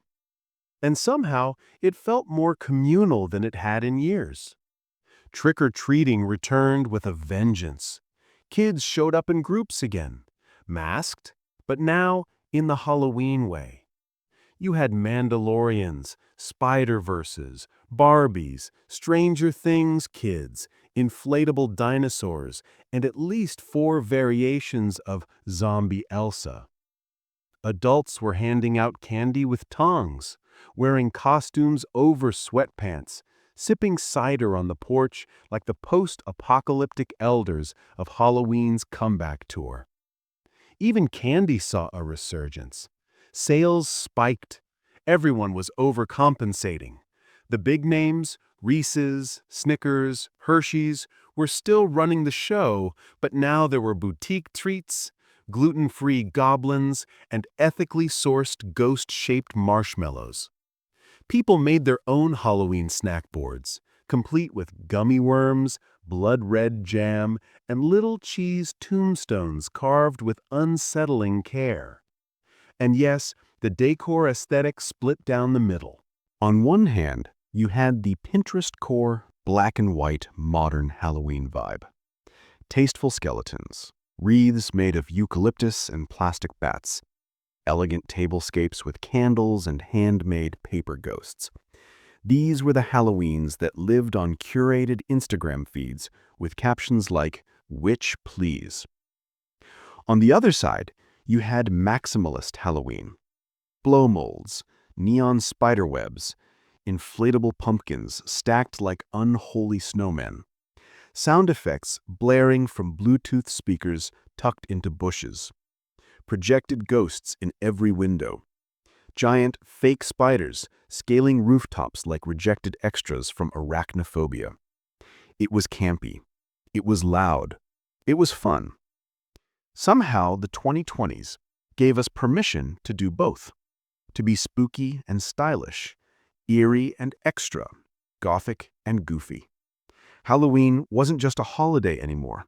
It was a healing ritual, a celebration of creativity, a rebellion against the mundane, a way to scream into the void with glitter and eyeliner. And in 2022 and 2023, that momentum kept building. Costumes got smarter, funnier, more self-referential. You weren't just a witch, you were a millennial witch who drinks iced coffee in winter and owns 5 tarot decks but forgets to charge any of them. You weren't just a vampire, you were a vampire who works from home and keeps accidentally turning their Zoom camera on. TikTok brought Halloween culture into hyperdrive. DIY tutorials, costume hacks, makeup transformations, pumpkin spice discourse, haunted doll unboxings. Every October, your For You page turned into a chaotic runway show of spooky creativity. People made entire Halloween personalities online. Goth clowns, haunted librarians, pumpkin queens, sad ghosts in sheet capes doing slow dances in parking garages. It was weird. It was beautiful. It was pure Halloween. And the best part? People were having fun again. Not performative fun, not just for the algorithm fun, real fun. The kind that comes from putting fake blood on your face, stepping into the street, and yelling trick-or-treat like nothing bad ever happened. The kind of joy that feels like childhood and chaos and caramel stuck in your teeth.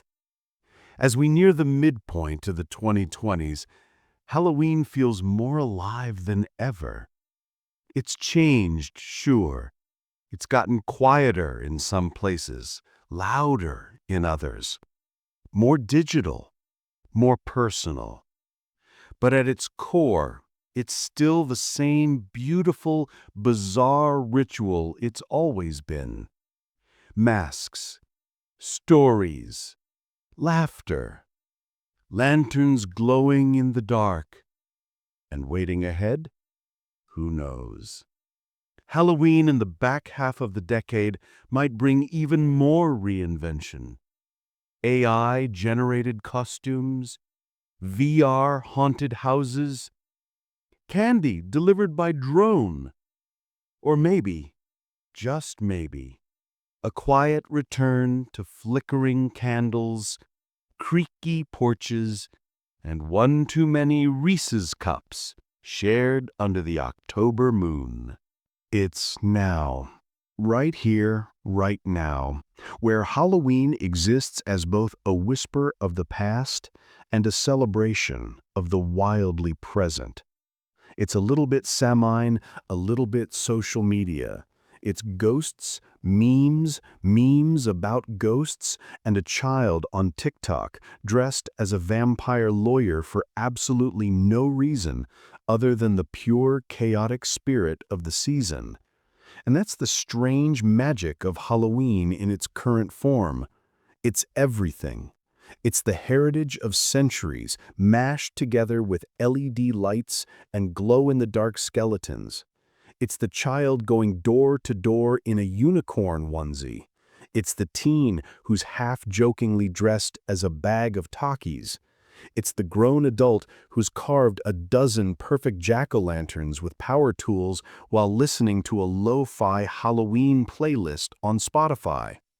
It's all of it, stacked and stitched and sequined into something that somehow still feels timeless. Halloween today doesn't belong to any one tradition. It's a shapeshifter, still, always. It wears 1,000 faces. It might be the spooky Gothic aesthetic with lace gloves and velvet cloaks. It might be bright orange plastic, cartoonish ghosts, and inflatable pumpkins the size of a car. Or it might be minimalist and monochrome, where the witch's hat matches the sofa cushions and the candy corn is sourced from a small batch organic farm that charges way too much. And honestly, all of it counts. That's what makes Halloween unique. Unlike other holidays that cling to rules or rituals, Halloween says, do what you want. Be weird. Be loud.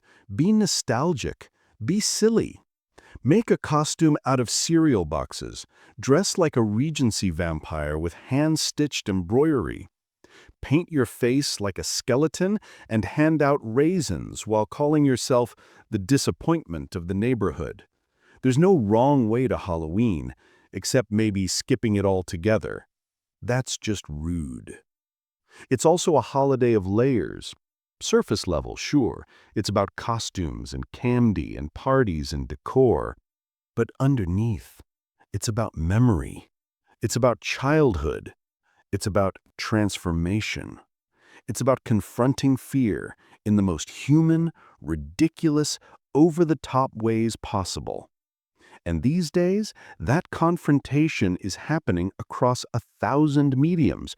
There are virtual haunted houses, AR ghosts you can summon with your phone, AI-generated costumes, somehow, that blur the line between innovation and a glitchy fever dream.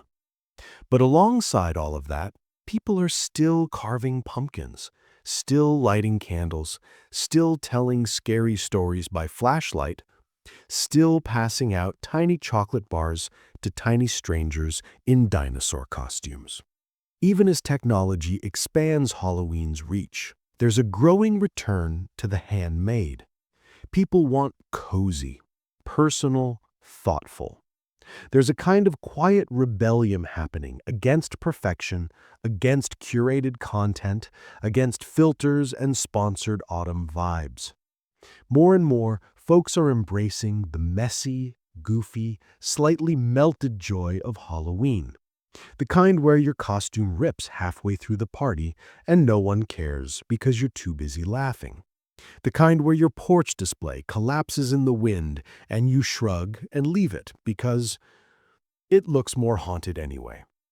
Halloween in the now is beautifully, wonderfully chaotic. It's a cultural buffet, a late-night variety show. One part folklore, one part candy marketing, one part TikTok algorithm. And yet, somehow, it still holds together. It still feels like the same Halloween it always was.